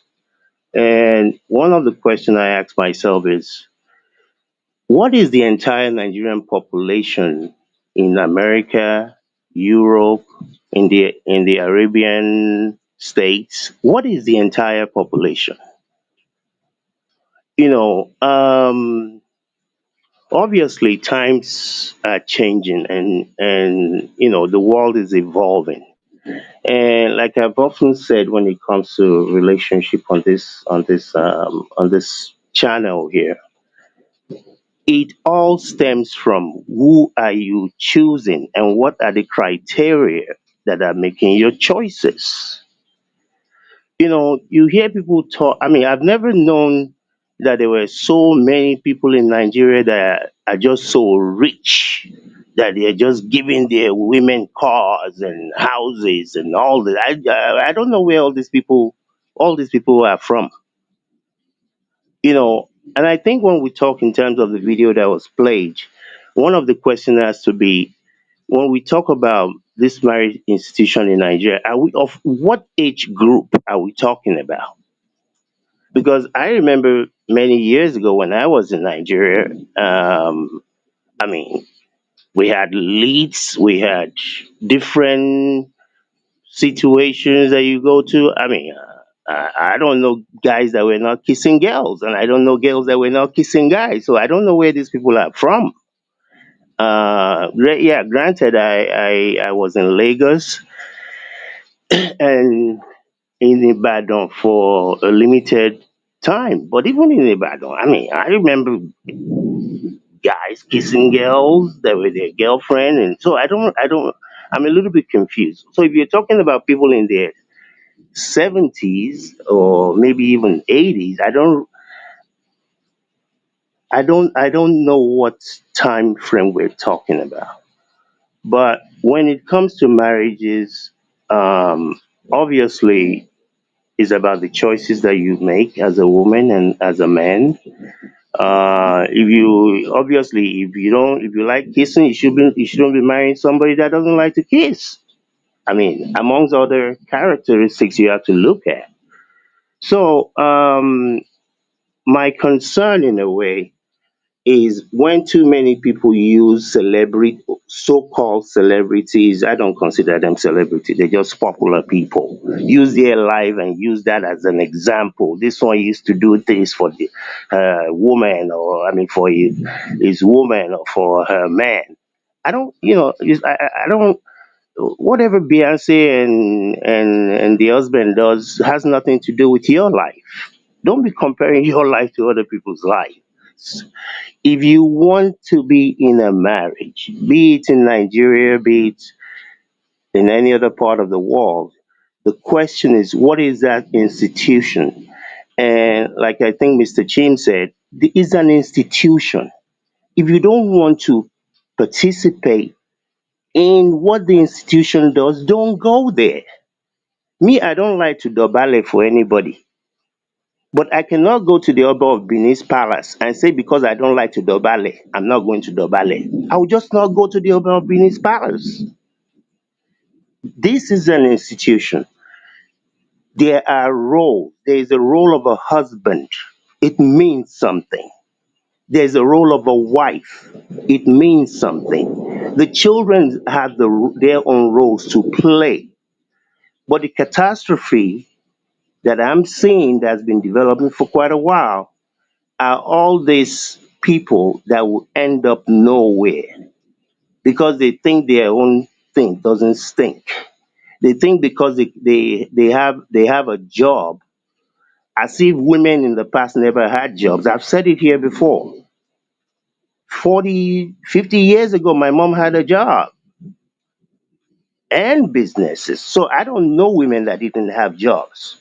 Whether they were selling gari on the side, we make it seem as if, a lot of men were just keeping their wife at home doing, yeah, there were a lot of them that were living in one room with one wife and three children. But were those men the women I see today? Oh, you gotta buy me this before I can even deal with you. As if them papa they take them mama go Italy every 2 months. Where are these human beings from? A lot of them are going to be left with nothing. And by the time they realize it and be trying to come back to the market, you'll be one of those left behind women that nobody wants. Men will play you like black basketball. Nobody's saying marriage is easy. Is work. You gotta both men and women have to work at it. It's work. But in my own view, it is much more better than just being out there by yourself, thinking that your whatever that you have is gonna comfort you. Thank you. Okay. Thank you so much. Thank you, Mr. Kandu. All right, so Okija, do you have anything to say before I play the next video so that we can move this topic to another? Because there's three parts that I wanted to cover in this topic, so I want to play the other video. But I'll let you speak on the topic, then I can play the one. Welcome to the show. Okay, thank you. Can you hear me? Yes, I can hear you, sir. Okay, all right. Thank you very much. I was enjoying your discussion. I said, okay, let me come in and say something. I really don't know what is wrong. Every day, this bashing marriage. I mean, like, Kandu has said it. If you don't want to get into marriage, don't get into marriage. What is marriage? Marriage is a relationship. What other forms of relationship do we have? We have siblings relationship, mother, father, mother, whatever, daughter, mother, son. Which one of them is easy? Which one of them is easy? We have siblings, or on their neck, sibling beating up siblings, siblings even killing siblings over land dispute. I mean, which one is easy? Why is it that always marriage, if marriage fails, then marriage is wrong? If siblings relationship is good, if mother daughter relationship good, because mother and daughter, they are at each other's neck. Which one is good? Which kind? How do you measure successful marriage? How do you measure it? Is it because of what you want? You use what you want to measure what other people want. You know, a friend of mine, she was telling me about one guy that was testing her, and she refused. All of the guy was persistent. So one day she told the guy, "Listen, if I date you, it's because you have money." The guy said, "If I date you, I'm coming to you because you're beautiful. You have something to offer. I have something to offer. Money, you're beauty." So people go into a relationship, for different reasons. So you can't just say because you go there, maybe because you are moody, you have your own personal issue, you don't get, you can't get satisfied, then you use it to judge other people. Somebody here was saying about, or the people I saw growing up. I saw successful marriages where I grew up in Onitsha. I saw people happy. Yeah, I saw a couple, like people that a man I didn't like because of the way he was treating his wife. But everywhere we lived, people were happy. Men and women happy training their children. Some of them I met them afterwards. Like after we have grown up, see them they still living with their husband. I saw like there was a house we lived in. This landlord, people like the husband and wife because every day they would come back from work, they would just sit out there talking. They talk to everybody who go to sleep and they would still be talking. People. I mean, like just like Kandu has said, like they're talking about work as if we had never worked. My grandmother had goat farms. My grandmother had businesses. My mother had businesses. Women didn't start working today. Women they've been working. People start complaining every day, complain. I mean, if you can't do something, just keep quiet. Just go and do something else. Nothing is easy in life. Your job is not easy. Your relationship with your boss is not easy. You work at it. Communicate. Yeah, no, understand that. There are some issues. Some people, they don't know how to deal with your emotion. But how many of them? How many of them are you going to use? Pass judgment that marriage is not good. Marriage is not working in Nigeria. Who told you the marriage is not working in Nigeria? Because it's not working for people you know. Maybe because they are like just like you. I see my cousins. Like their marriage is work. They live in Nigeria. They are they have issue. There was one. They had issue. They called the family. They came together. They resolve their issue for them. People have issue. Brothers and sisters fight. We resolve issue for brothers and sisters all the time. I mean, this fight, unnecessary fight all the time. It's unnecessary. Yeah, there are some marriages that were bad because people are bad. Okay, that doesn't mean that marriage is bad, but that doesn't mean that everybody has to get married. There are some people you're not meant to get married. Just stay on your own. Some like Reverend Sisters, Reverend Father, they know they just go become Reverend Sister or become Reverend Father or just go to monastery because they can't deal with it. You don't need marriage to have a successful life. Mother Teresa example.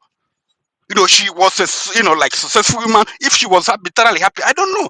Not everybody is meant to be happy. You can be in marriage and not happy. You can be in alone and not happy. You can get everything you want in life and still not happy. So you just have to like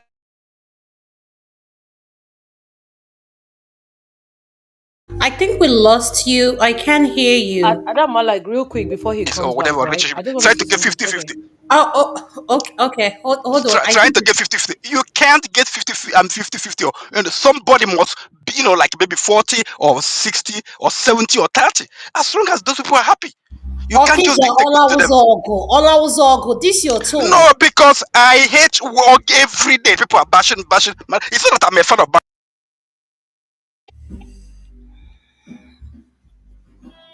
Okay. I think we've lost you again. I think you're going in and out. I can tell you're driving, so This you're brother is losing. upset. Yeah. I don't know why he's upset. But my comment earlier, I think I said something like, people have experiences. I can't judge people when somebody says marriages in Nigeria are not working because of what they experience. If you have a pushback on what someone has said, you don't have to use a harsh tone and say, oh, it's not working because people are like you. In the same sentence, you contradicted yourself, sir. You say, you know that some marriages are bad. It's not that the people are bad. So what are we saying? That's what we're saying. Sometimes it just does not work out because people have different dynamics of relationship before the marriage happens. is Some people have long distance marriage, a long distance relationship before the marriage happened, and when the marriage happened, they now realize that, oh, this whole thing is a mess, is a mistake, it's not going to work out, and you better leave to you leave. can't So generalize when people marriage leave, things. You bros, can't generalize bros, things, please. chew ice, chew ice. It's not that serious. Chew ice. It's not that serious, really. It's not All that right. serious. All right. So, Okija, have you finished talking? I want to play another video. Let me take us. Let's Yeah, move this. that's what we're talking about. Like coming to my. She was talking. Nobody interrupted her when I'm talking. Okay, She go. could No, come in. no, no, no. She Go she ahead. come No, in. no, no. Okija, listen. Yeah, No, no, no, I no, no, don't. no. Listen. I asked you. Let's no. Listen. Ask him or walk. No. That's and But you are. it's So not go up to ahead. her to jump in. That's what we're talking about. When people, Okija, we when lost people you just when you were get it. talking. We lost you when you were talking. So I kept saying, "Are you there?" So that's why we lost you when you were talking. So go ahead, finish whatever you want to say. I'm happy to listen to Yeah, you. So go ahead. yeah, I've lost my chain of thought because that's what we're talking about. That's a relationship. Like when people talking, you can't listen. You just bashing. Thank you. Let other person talk. All right. Okay. Sorry that you lost your train of thought. Hopefully, when I play this next video, it will help bring it back. But when you were talking, we lost, I couldn't hear you. So I want everybody's voice to be heard. So I'm not trying to, it has nothing to do with men or women. So I try as much as I can to be fair here. So if I play the next video, if you're available, I would like to start with you. So with that being said, let me play the next video.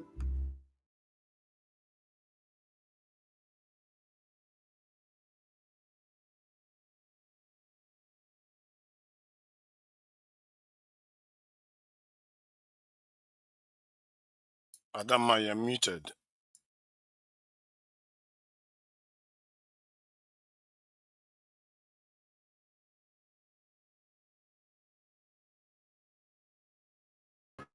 a man is faithful but emotionally unavailable, is that a good man? This is a very nice question. A lot of ladies are battling this. Trust me, a lot. Some ladies are battling this. If a man is faithful but emotionally unavailable, is that a good man? Is he a good man? Anyone else, please? Okay, a faithful man that is emotionally unavailable is going to push the woman to somebody else. Like it's going to cause the woman to find this attention somewhere else. And I mean, if my partner is not emotionally available, I will obviously think he's giving the attention to somebody else. And then it's just going to push me somewhere else, basically. Like another man, somebody that will give me that attention. Exactly, that's emotional availability.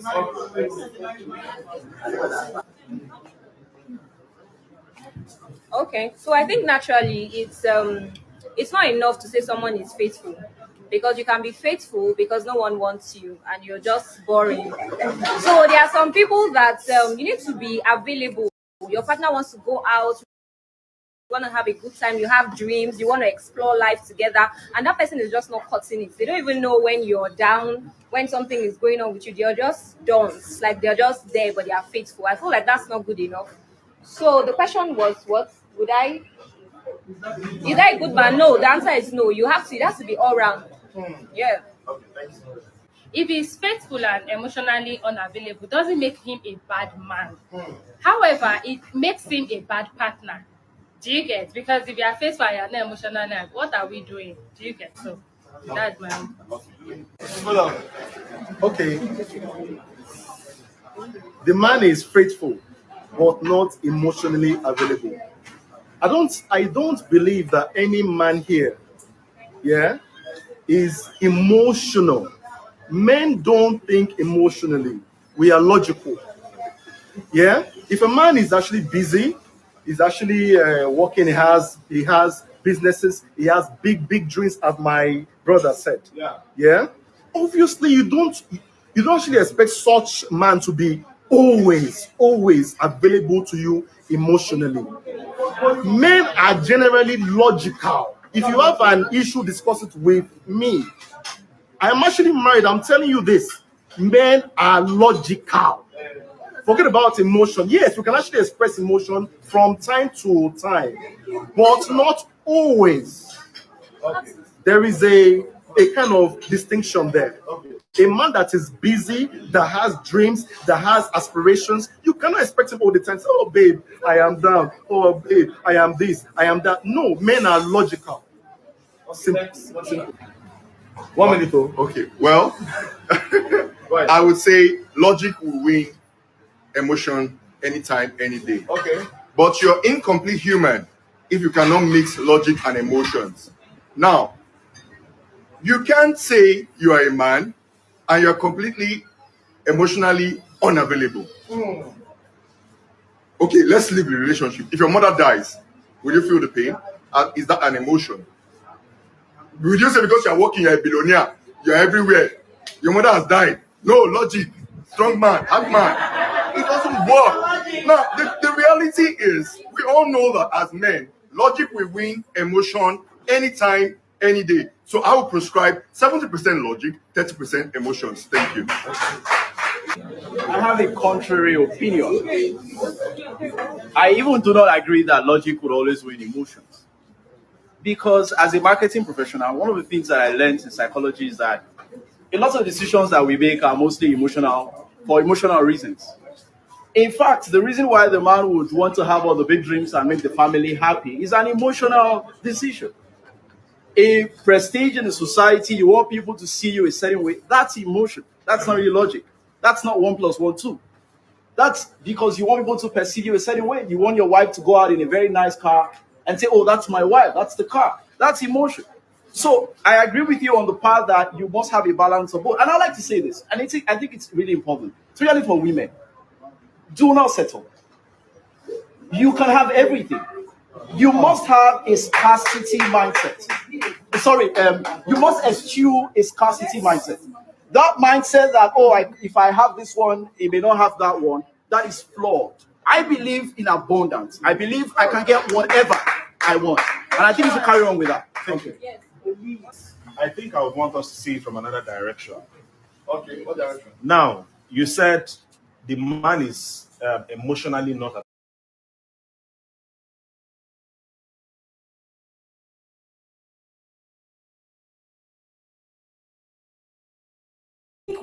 Did we all hear the video?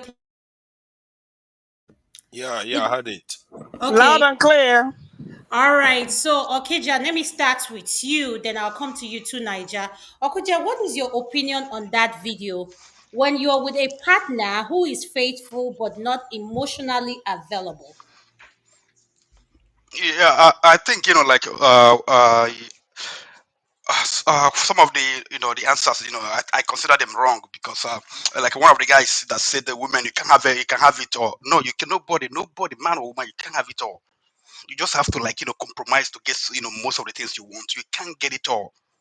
Women who have been successful, if you read their books, they will tell you, things, sacrifices they had to make it. Sometimes family, before for their career, things like that. So you can't have it all. That's number one. Okay. Something else again, I mean, like it depends on people. You have to be, what are you getting into? I have a story, a husband and wife, the family, um. So the man didn't grow up the man didn't have a sibling. The man didn't have a sibling, no sibling. So he grew up, only him, and he was basically, he raised himself because his mother died. When he was, he didn't know, his mother. He didn't know his mother, so he grew up by himself. His father was, always traveling, so he grew up by himself. So when he got married, he was having problems, with the wife, because he didn't have, like he didn't know how to have a relationship with, women, and then I choose children, the same thing. But when the wife didn't go to school, but an analysis, but she had common sense to understand. When people started complaining about him, said no, leave him alone. He didn't have a, he didn't, have sisters. So he didn't know how to handle some things. So because she understood him. He wasn't emotionally available, but she understood why. And but some people will be fighting with him. So you have to whatever you are getting into. I don't know, like now people we date, okay, before we get married. So you are talking about emotional availability, but you knew the man, you dated him, and all of a sudden you knew he wasn't available, or you were hoping that he would be available, and then all of a sudden.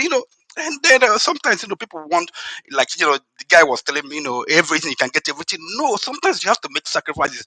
For instance, you got, maybe you got married and two of you live in the same city, and there's something came up. You get, maybe you lost a job or whatever, and maybe he got another job some other city that he had to be away. That would make him not emotionally available like he used to be. So this is we have to be ready to be adult. We have to be ready to compromise. So that's the way I see it. Thank Okay. you for that. Tonight I'm going to come to you. What is your opinion when you're with a partner who is faithful but the person is not emotionally available to you? Okay. Thank you for that. I think I'm not so. They didn't clarify precisely what kind of emotional unavailability that they are describing. But let's say it's general, and but he does interact, fulfill what he needs to do. Maybe he doesn't have conversation, he doesn't spend time. Let's say the lady needs. I think somebody mentioned, special quality time, and he doesn't do that. He just goes on looking for work and stuff like that. But he's doing his job as the man of the house, doing the necessary things. I think that man is a good man, and he's also a good this a partner. Um, the only issue there is that the lady decided to set another standard that he could not meet. Clearly, there are people with autism out there that are emotionally unavailable in the way that even the man that I just described is. So, but yet the woman will accept. Some women will accept such a man because they say, "Okay, that's how I met him." But I just feel like the standards that are being set now, many of those young people in that video are taking their standards from Western point of view. That is what they are using as their marker, and they forget that their own context is different. And when you do that, you're going to have a lot of issues. At the moment, even the West, they're having problems. So not to mention Nigeria. And Nigeria, we are going to keep having this problem on and on. And because we are having expectations that may not be met. And if they are not met, then people will feel unhappy because those expectations are not met. But they are not real. They are just standards that we've just got into our head and believe that that's how it's supposed to be. And in terms of that, that man is loyal. The man is loyal. Loyalty, they say, is one of the holy. In short, it's said it's to be the holiest good of the human heart, which is by choice. And yet, a lot of the women that say, "Oh no, no, he has to be perfect all round." No, you can't be. Nobody can be 100% all rounder. Sometimes it can, one can be lucky you fall into that category, and sometimes you fall into that category and you fall out of it based on the experiences you're having and the challenges that life throws at you. It's just most of this conversation is a kind of everybody talking in different directions. It's not always very coherent in terms of drilling down at one point, like the point about whether I think something about if the lady was more logical or emotional. Both genders are emotional, but one allows emotion to often govern their interaction more than the other. That is just the basic difference, because logic is, both genders are also logical. It's just one, the female gender generally, not always, tend to allow emotion to be able to show. Maybe it's for this thing, practical reasons. Because these things, what somebody said, you cannot outgrow your biology.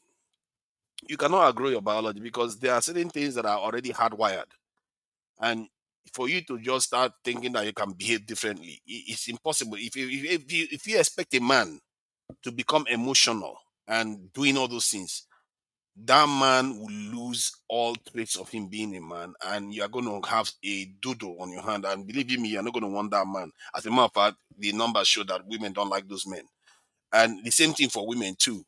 Women are emotional for a reason. Maybe because it helps them be able to, because when people are emotional, they have emotional intelligence, and they can smile, they are more expressive with things, and they might be able to communicate better with young ones or whatever. Who knows why these things are the way they are? But one thing I know for sure is that the way those who are communicating it, I don't blame them, it's what they know. But they are using standards that are not ours. They are not using their own current experience in the, and the way the life is. And I like what that man said, that if you're working all the time, how are you supposed to be emotional? There's no time to start chilling out and being emotional. Those children need to go to that private school. Those children need that private tuition. Those children need to go to university. No, no, Somebody no, has tonight, to. no, no, no, no, tonight, I quite disagree what you're saying. Listen, if you don't understand the part of the emotion we're talking about, private school and all those things you labeled, if both of us are working and our finances are worked out and you're not emotionally available to me, so what is all these things you're bringing up about those schools needs to be, excuse me, that's not what Now you're, you're adding context. That's, you see, that's the reason why I said in the first place they didn't add any specific context. Now you are saying everything is available. But and even if let's say everything is available, and the reason why you have all those things is because he has spent time creating those things. In many cases, women want more. what makes you think is only the man that creates wealth? Women create wealth as well. So what are you talking about? In terms of being providers in the current context of society, yes, women create a lot of wealth. Many of the time, they end up being busy breadwinners at home. But in the traditional sense, is the man that goes out to generate these resources for the home, and provides protection for the home, which is their primary duty. And when you take them away from that, and you take the women away from where they are supposed to be, then generally that's what I call misalignment, and you will start having all these issues. This is why we keep having all these debates, and why we have all these debates, the family structure is breaking down on further and further over time. It's not improving. As a matter of fact, the only reason why it's going to start improving is because even the Western society, they are beginning to track themselves back now. They discovered that they probably made a catastrophic mistake. So that's my concern. There's sound coming through. I don't know where the music is coming from. So yeah, so the point I was making was that I don't think it's the young people there are being realistic. They are using Western standards to judge the men today. And many Western women don't even do that. As a matter of fact, most Western women, that when I say Western women, I'm talking about white women now. They don't do that actually. The way they approach their men, they are quite realistic about these things. More than the way some of all these so-called new arrivals to this system believe. They just think that all these things is airy fairy. It's not airy fairy. It's serious stuff. Yeah, this is real life. Stop acting as if it's a joke because you have sometimes many of these people go on to have children and you are busy using all this standard. It can be very dangerous because you are just using all this emotional stuff that is for you and you use it to judge the man and say, can you imagine that the man is loyal? He's doing his job. And they are even contending that, oh, that one is saying, I'm going to leave him to go and find some other person to go and do that with. Don't you have family members to meet all your other emotional needs? Yes, I can understand that maybe you need other TLC. I'm sure that man is doing his job on that one. I like to assume that he's doing that part in terms of the bedroom affairs and all the other stuff. But in terms of emotionally being present to talk to you, to help you hold your hand in case you're not feeling very well or something like that. That's why you have family members. That's why you have friends. If he's not there, use those network to support you. I thought that was how it was done traditionally. Say Thank you. what? Oh, look at that. Don't worry, we're going to have a debate. Hold on, Thank please. you. Madam Luke. Thank you. All right, thank you. Abby, I'm going to come to you because I know where you're coming, where you're staying. So if you can hear me, Abby, what is your opinion on the video we just played? Go ahead. Okay, hi everybody. I would like to remind everyone that emotional availability is basically the willingness to engage in healthy emotional connections. You know, it's being open with your partner, being vulnerable, and most especially showing empathy. I don't agree that men are more logical and women more intelligent. I think that women are just more expressive. I think depending on what it is, anybody can be logical, anybody can be emotional. I'm pretty sure that when you're in a partnership with someone, everyone has their pros and their cons, everyone has their strengths and their weaknesses. In certain aspects, you could be more logical and you're the man, and in other aspects, I could be more logical. So I don't really like that narrative because I just think that what it is that a lot of men have a lot of suppressed emotions and just don't express themselves. I beg to differ. Um Also, the last thing I'm going to touch on, I'm not even going to speak too long, is I think it's worth mentioning that in a lot of cases, emotional unavailability is emotional abuse. And I don't know why anyone would want that because what that means is that your feelings are often dismissed. It means that you're often left feeling unseen, unheard. You know, you feel small most of the time because this person just does not fulfill you emotionally. And I promise you, that is emotional abuse. So I do not think anybody should be in marriage with anybody that is not emotionally available. So that's all I'm going to say. Thank you. I quite agree with you, everything you said. Emotional abuse. Somebody that is loyal to To you. Jesus Niger, what Christ. is your This is where we problem are now? now. What is Ah, your problem? Let me Sorry, talk. I think it's sorry, Dr. Adam. I think it's worth noting that I'm probably of a different generation from most people. No, So, no, no, no, like, no, Abby, you don't need to listen. no, Abby, listen. I'm coming, sis, because I remember Sis Natu saying that I think what really annoys people about the whole idea of Africanness in marriage is the fact that we're not willing to evolve, and I think that's kind of what So true. Auntie Luke was talking about. We're not willing to evolve. If you're willing to evolve in your career, every couple years, a lot of Nigerian men that I know, even older, are doing some sort of career upgrade. But somehow you don't think you should upgrade your mind.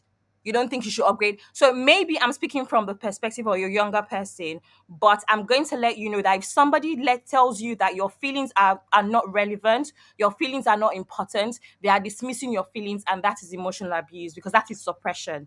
They are basically telling Oh, you you you're not change it to important. unavailability to dismissing. It's not dismissive. It's If the the same person, thing, sir. If no, it's somebody not though. tells you, if you tell somebody this is what I need, or if you tell somebody I'm stressed at work and they tell you it's not a big deal because they can't just connect with you like that, that is somebody that is not open. That is someone that's not showing empathy. Why would I want to marry somebody that does not show me empathy? You can't Because not survive. everybody is capable of it.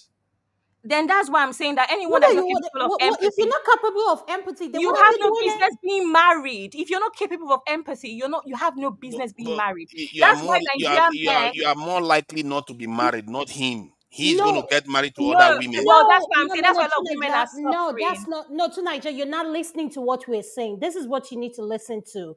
What business do you have in a relationship if you're not capable of having emotion? Like you can't connect with that person. You see, this is the problem we're Why having. did you marry him in the first instance and complaining now? Why did you marry him? God, That was who are God, you calling a breast biter? hey, Hey God, God, this God, people Why God. did are you marry him? Stop wicked. complaining. Don't marry him. Hi. Look for somebody else who has your time. No, but Okija, let's listen. Listen, this is why we need to unlearn a lot of things. At the end of the day, we have this conversation so that we can do better. Okay, we cannot stay, and we don't want to improve anything. That's why I don't understand how you guys can go from being talking about all the good qualities you have. When it comes to emotion, you guys are cold. You guys just act anyhow. You can dismiss someone without even recognizing their presence. Like you talk to Adama, someone. Adama, it took millions of years of evolution for men to build the way they are now. You can't change them overnight. You can't change them overnight. So the argument, the problem, especially in the black communities, is that you people are trying to change men overnight. White people don't have this kind of discussions. You don't see them having this kind of discussions. Only black people. Okija, You you know, know the Okija, let me just add it. Do you know the joke of it all? When those men become emotionally available, they'll start divorcing them. You know yeah, they what? will start divorcing men. Okay, Man, thank you. I Thank don't know. you. Listen, we have so many issues in black communities. Like we Okay. pu- take Mm-hmm. up so we take up so many things we don't understand. We just talk. We don't know. We don't know what we're talking about. All right. We don't Yes. even know what happened to us. Okay, I agree with you, sir. Thank you so much. I really agree with you. Uncle KJ, I just saw you came back. Did you see the video we played? What is your opinion on that? If you're available. Uncle KJ, can you hear me, sir? All right, um Uncle KJ, can you hear me, sir? I'm available if it's not. Okay, go ahead, Revolution. Go ahead. Okay, I'll be brief because I just escaped from my. I'm at work, but I think I should say something about these emotional feelings.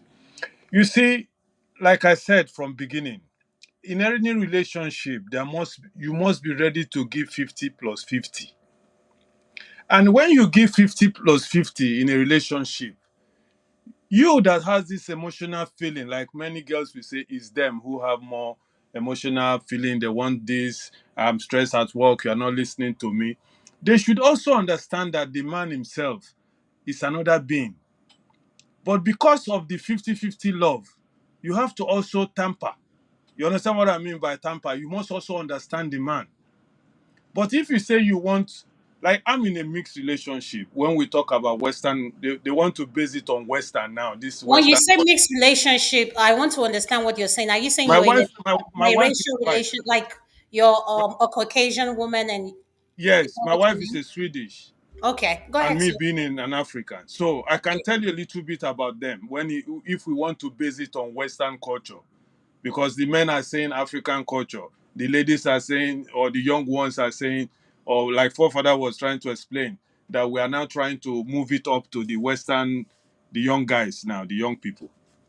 But when you like my wife, when I first met her, she didn't understand me because I was kind of before we married anyway, because we were together a while before we really got married. But at beginning, she was always telling me, "Oh, you don't hold me that much. You don't. Sometimes you're always thinking about yourself." And but she fell in love with me because she knows that is my way. But I always have time when I come back home to her. I do whatever she wants to do at that her time. So she was able to cope with it and say, oh, this man is like this, because it was a 50-50 love. Do you understand? So when you're talking of emotional, like this other sister who spoke before, after forefather, you see, she was making a point. A man who doesn't give you that emotional feeling, you understand? Why should I be with that person? But somebody answered, then don't marry the person. Don't rush into a relationship, because that's the problem. When you rush into a relationship, like I said before, because of material things, and then when you come and sit in the relationship, now you are not married and you are not getting what you're supposed to get, then you start saying that the man doesn't feel me, he doesn't do this, when I complain he doesn't matter. You should have seen that before going into wedlock. I don't know if I made any sense there. Thank you. You do, sir. Yes, you made it. I appreciate your opinion. Every opinion counts, but the one I don't agree with. Everybody is entitled to their opinion. That's why I love this segment. So thank you, sir, with that opinion. Uncle KJ, are you available? You're next, sir. Uncle KJ. Yeah, good evening. I didn't watch the program, so I'll not be able to comment. Okay, so I can tell you what it is. You don't have to watch it. Being with a partner who is faithful but is unemotionally available to you. How do Okay. you how do you deal with something like that? Well, everything can be learned. So for for for for some men, it's almost like a one-way traffic. We don't multitask that much that well. Um, as will the women. So sometimes when you put your mind, I'll give an example. If you are traveling with your family, and that's how some men, at least me, I think, if I'm going to go from Houston to New Jersey and I'm going to drive, the moment I start the car, my mind is already in New Jersey. I'm not concerned about whether I'm carrying water in the car, carrying food, or carrying snacks. The only thing my mind think about is where to get gas to continue my trip. But my mind is already where I'm going to. I'm not going to be to myself watching out for how many McDonald's that is on the way and how many places to park to have a rest. That's how some men think. Um, so sometimes getting into those activities, sometimes to us, some of us, is like a waste of our time, or a kind of, and interregnum. That's what the right word. Interregnum. A break, from seriousness. But that's not to say that some men don't. Maybe in our younger days, there's when we were growing up, there used to be this reggae DJ from the US, from the Caribbean, from Jamaica to be precise, called Yellow Man. One of his songs, he said, the younger the couple, the tighter they squeeze. So, if you are young, because you are looking for adventure, maybe those things will hold fancy for you. But when you start paying a lot of bills, and especially here in the West, where every month the bills keep coming, even Nigeria is even better. You know, you can get a breeder. Here you don't have any breeder, so you're from one bill to the other, one bill to the other. So sometimes the issue of being romantic and looking forward to romance is not there, because those pressure coming from those things kills all the romance that you probably be thinking about. you know so um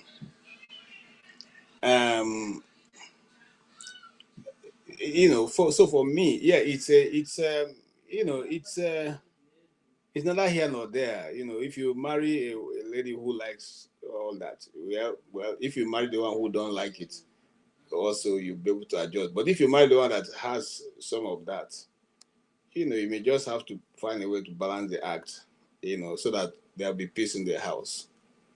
Well, I tell the truth, just like I said earlier, and if you used to listen to TG Jakes earlier on, before, not now, one of his messages, he calls the he motion. If you want a guy with a with the manicured hands, well kept beards, and with the colognes and all that, wearing designers and hanging around, looking like the Gucci guy or the guy on the Marlboro with the the bowler hat and all that. You probably not find it in somebody who is thinking of how to make sure that there's meal and every other thing runs in the house and the children are taken care of. You know, I have not seen. Growing up, I'm sure that many of us have friends who are like that. The Gucci guy. There's a friend of mine who is it's like a lady, so handsome, and tall. Every woman then were running after him in the church in Abuja. So he's like a ladies' man. You understand? Knows how to dress, has a BMW. You know, He was so emotionally available. yes, that is it. He's Hmm. always available, Oh, Why and are so these they fall emotionally over available him. men in the West being But divorced all the time then? those hmm. guys, those guys Mystery, innit? whose minds are made on set a certain target, you cannot be. And I repeat it myself, from want of being misunderstood by my dear lovely sister, Madam Luke. You cannot be available if you are someone with a target. I'm telling you the truth. You be able to be available sometime, but not all the time. You can't be available all the time, you know. And that's why I leave it. It's neither here nor there. So you have to learn the balancing act, just to have your home in some form of peace. All right, that's what I'll say, ma. All right, I'm going to give it to Madam Luke. I'm going to be back in 10 to 15 minutes. I have to go real quick. So, with that, Madam Luke, the next person to talk is Kandu Kandu. Abby has spoken, and after Kandu is going to be Chim, then you, and hopefully I should be back then to say something. And if anyone wants to contribute again, but I'll be right back. Thank you. Madam Luke, over to you. All right. Thank you very much. What's the other again? The other is Kandu, and the next person after Kandu is Chim. And if Okija wants to say it, and then Okija, then you, then by the time you're done, I should be coming back in. All right. All Let's right, thank go. you. Okay. Kandu, you're next. Could you please unmute, sir? Yes. And I can I think say something? Can I say something before I leave? If you're not speaking, please mute your mic. And if you're done speaking, if she tells you your time is up, please, yes, you may not have finished what you want to say. She's going to give you more time to come back, but just respect whatever she says and mute your mic. Thank you. Thank you. Since it's running late, we're just gonna do 5 minutes each. It's now 10:15 by my watch. So let the speaker continue.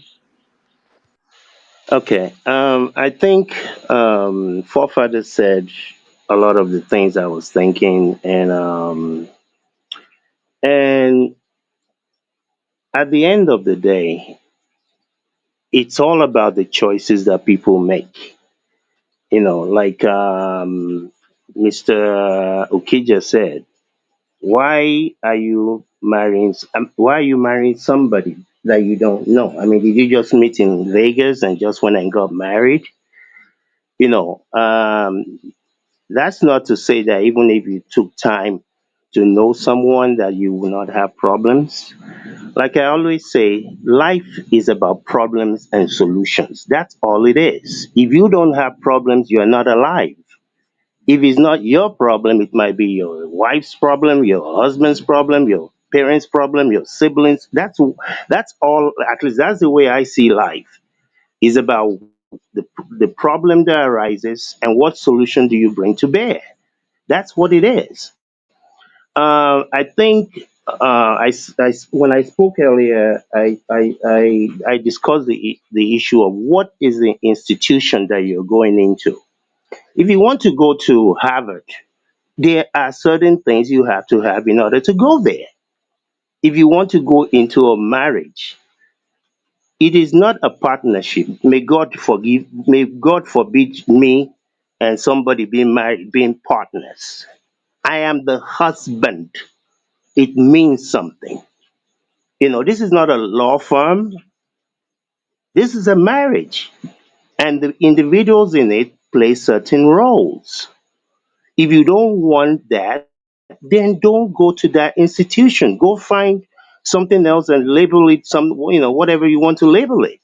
But don't be trying to come and ask everybody else to come and abide by you. One of the things that I pray for, I have three sisters. The one that have been married the least has been married for more than 25 or 26 years now. And one of the things that I hope for is that none of them ever lose their husbands, because life is not fair. Life is not fair. These people have been married. They all had children. All the children are doing, very well in their own rights. But it is not the same. No matter how wonderful I may believe that my sisters are, I don't know the man that is going to come and pick up the pieces if one of them loses a husband. To come and do what? No matter how great careers, make great money, all of that. They're no, it's not like when they were 22, 23, 24. And all of my sisters actually married, even before they were 25. What man is going to come and pick up these pieces? To do what with? Regardless of how wonderful they may be as individuals, regardless of how intelligent they may be. So all this, and I have nieces and nephews, especially the nieces that I have. Some of them I've told them you will never find a good husband because your mindset is warped. Your mindset is not about a man. At least these days, virtually all of my nieces that are over 25 are making over $100,000, easy. So it's not about the money, but we're not meant to be alone, not in this life. 1 minute, I, sir. Thank I you. know I know the institution is not here. I know it. I'm looking at the time. I know the institution is not for everybody. Everybody is not meant to be married. And if you know you're not willing to work within that institution, then don't go there. So what I'm afraid for are the younger ones of nowadays. The new 20 year old, you're coming into the West where the first marriages, people in first marriages divorce at the rate of about 51%. Second marriages 70%. Third marriages 80%. And that's what you want to emulate. Good luck to you. All right. I guess Mr. Chim is next. Thank you, sir. Oh, so, okay, thank you. Sorry, please, can you just refresh me? What exactly are we supposed to be responding to? Oh, the emotional availability. Sorry, thank you. Well, I think most people have spoken a bit of my mind, but might not be everything. I just believe that when purpose is not known, and purpose of a particular thing is not known, abuse is certainly not going to be inevitable.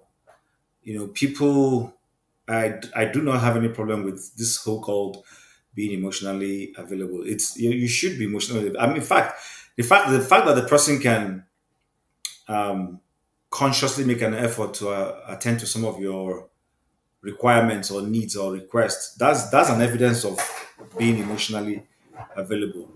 I know for a fact that if we're going to be honest, if we ask majority of the ladies who are available here now to tell us their choice, if they were given an option of going with a Dangote or someone else who does not have the financial capability, they will.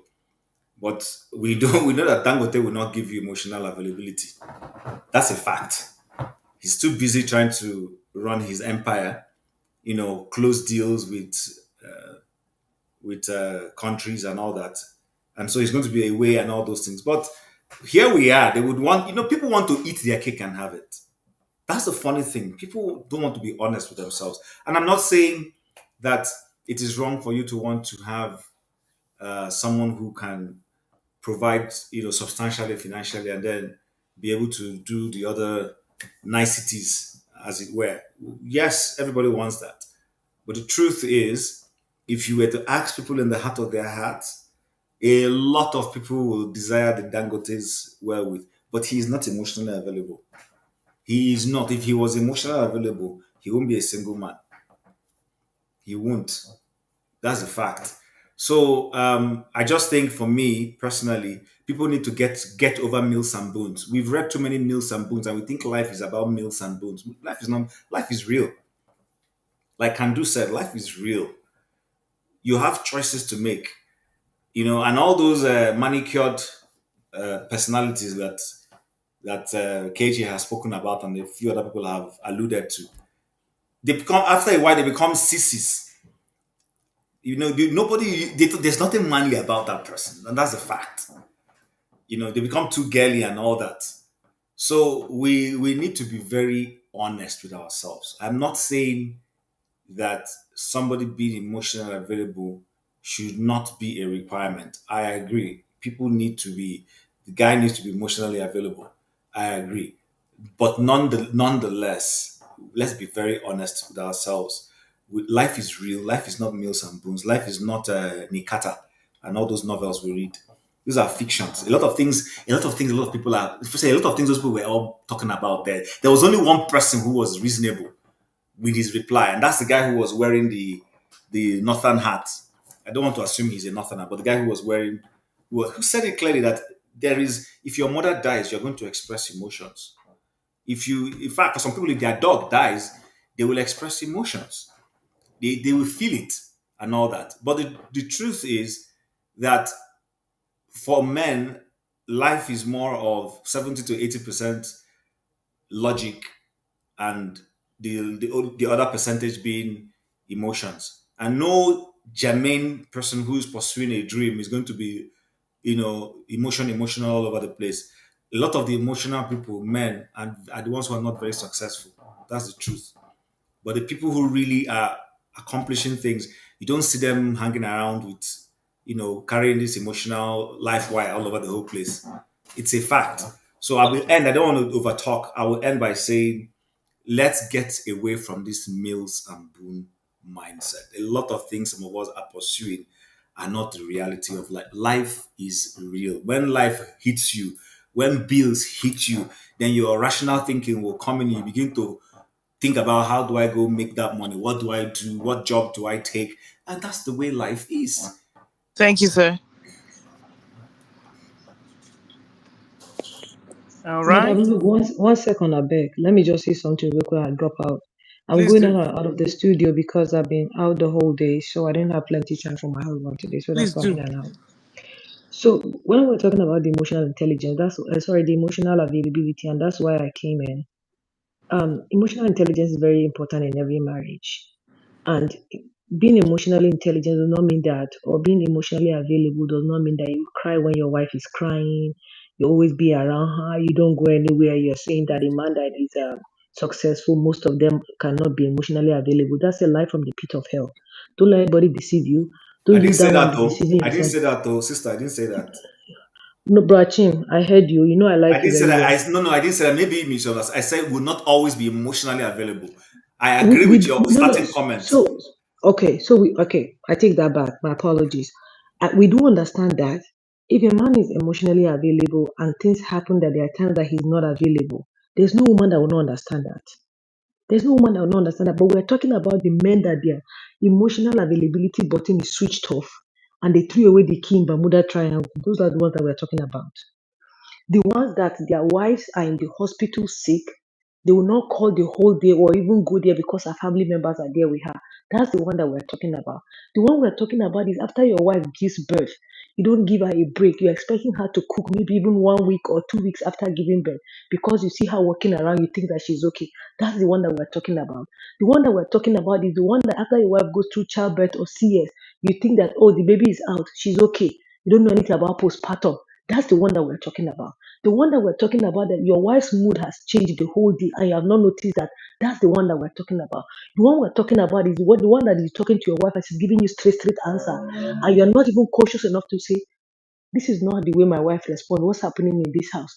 Those are the ones that we're talking about. Do you understand what I'm saying? We're not talking about the ones that will follow you and cry. No, we're talking about the ones that will understand that something is wrong.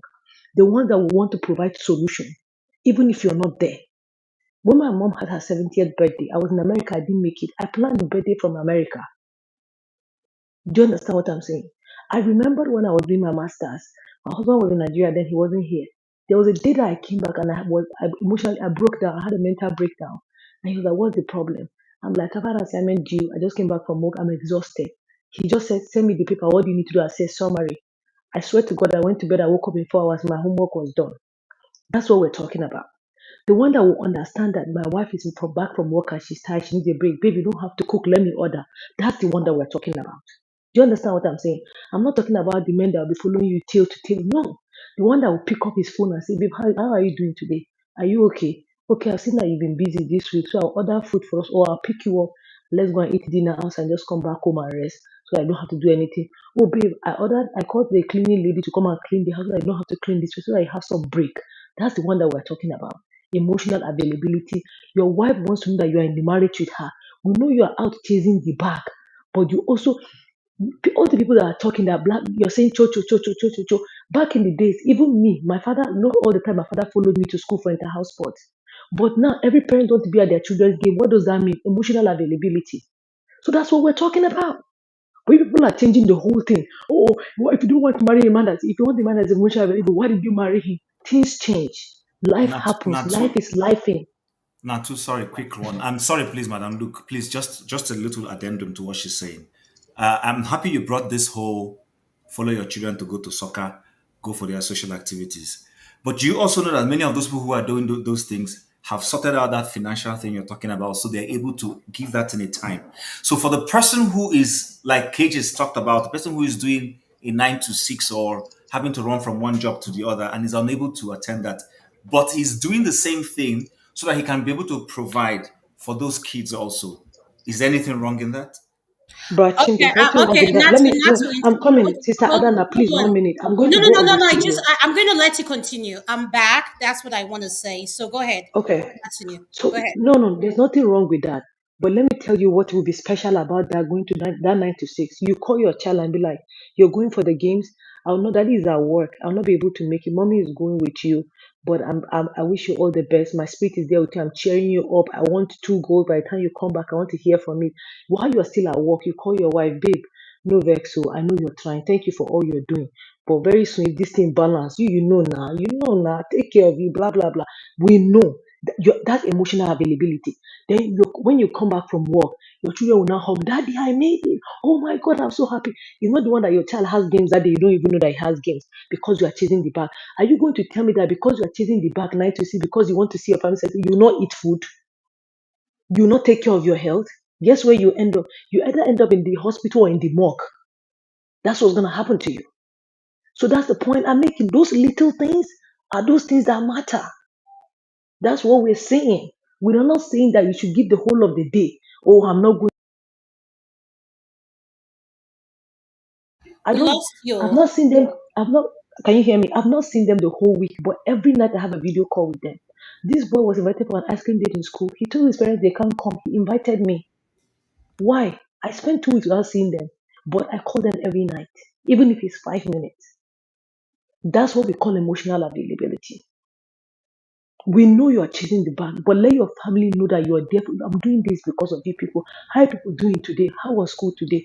I'm on break. Or I see make I call my people, check my people. My yard people, how are they? I'm fine. No, they eat lunch. That food where you give me. This food you try, my wife. Okay, I'll see. What are you doing after work? When you pick the kids, you take them to sport. We're trying. God bless you. But may everything settle. You know now. Do you understand what I'm saying? But it's not that you come back with sleeper because you went to 9 to 6. So fucking what? Everybody goes to 9 to 6. Jesus Christ. They swell. I don't know say they swell. Anyway, I know why. Oh, I take it back. That was an Mm, accident. not to. Dr. Yes. Adama, Let me go Yes. back to my I'm husband's going and picked. Bye. to I'm going to take a break. Nice one. Dr. Baba, I'm going No be to me go talk. Oh. Okay, hold on, sorry. Okija. Yes, hold on. She has I'm to. I know where she's I'm going coming to from. leave it 3:30, but Abby. I just want to Abby, say go two ahead. things. I just want to say two things before I leave. If he wanted to, he would, and if he wants to, he will. That's all. Bye. Hopefully, I Good catch night, you my guys next time. darling. Good Good night. night. We'll talk. Okay, all right. Thank So you so Bye. much. so before Akija goes, for all the people saying that we want Nollywood men, even our fathers back in the Don't days, mind. No, please stop listen, playing stop this card. reading AB's comments. AB Stop, doesn't stop, have, listen, stop AB playing is a this card. You snowball. people, you all this, you people are in the West. You are going the West. You are doing certifications every day to upgrade your job, but you don't want to upgrade your life. Continue. You will end up in Copley's Kiss Camp. I don't tell you now. Chakam, Then they will catch you. why are they divorcing the Western men now? Uh, Forefathers, go and chew ice. forefathers, Can you talk about forefathers. blessing Western men? Okija, you're Okay, next. Then you can okay, push back in what okay. Nazi said, forefather.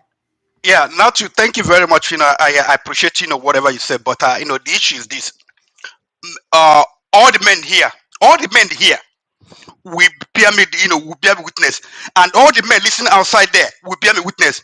When they start dating, they don't look for this kind of guys. When they see them, they don't give them any, they don't give them any minute. They look No, for all what those kind of stupid, guys? stupid guys. No, hold on, Okija, wait, I'm not wait. saying I'm not saying all women. I'm not saying all women. I'm not saying all women. Hold on. Okay, Let's understand what you're saying. What kind of I guys? Define those kind of okay. guys. The kind of guys, Nati is what's her name? Sorry, is it Nati? Who spoke last? It was Natu.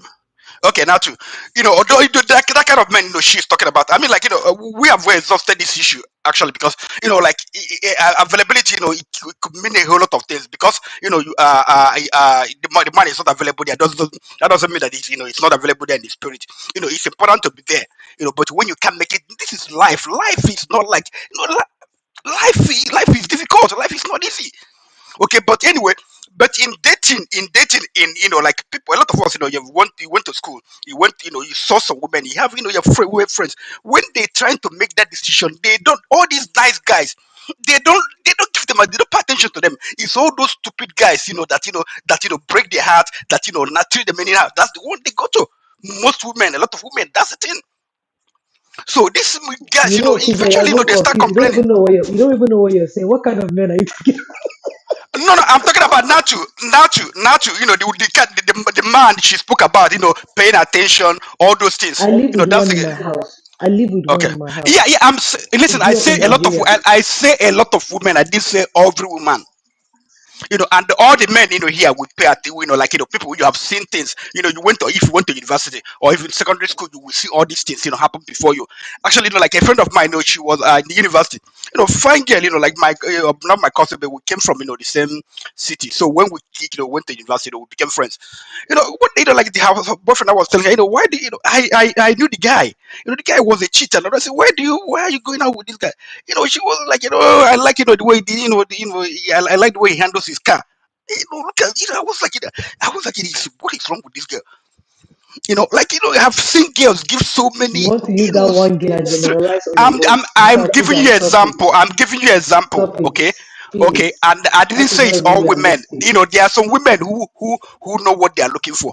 But but if you interact with a lot of Gen Z now, you will observe it more in Gen Z. The kind of men that they could, they go out with. When those serious guys looking for them, they don't pay attention. Okija, So so that's the you're thing. not socializing with Gen Z. Oh. Do you have daughters? Um, This Gen yeah, Z, their yeah, eyes yeah. are I talk to them. wait, I have them. wait. I have No, you nephews, don't talk to them. nephews and This nieces. Gen Z, their eyes are open. They know what they want. They Let me don't tell know you anything. something. They know Look at what them. they. They are You are the people depressed. that don't know what They you are want. depressed. They They are are not depressed and depressed. unhappy.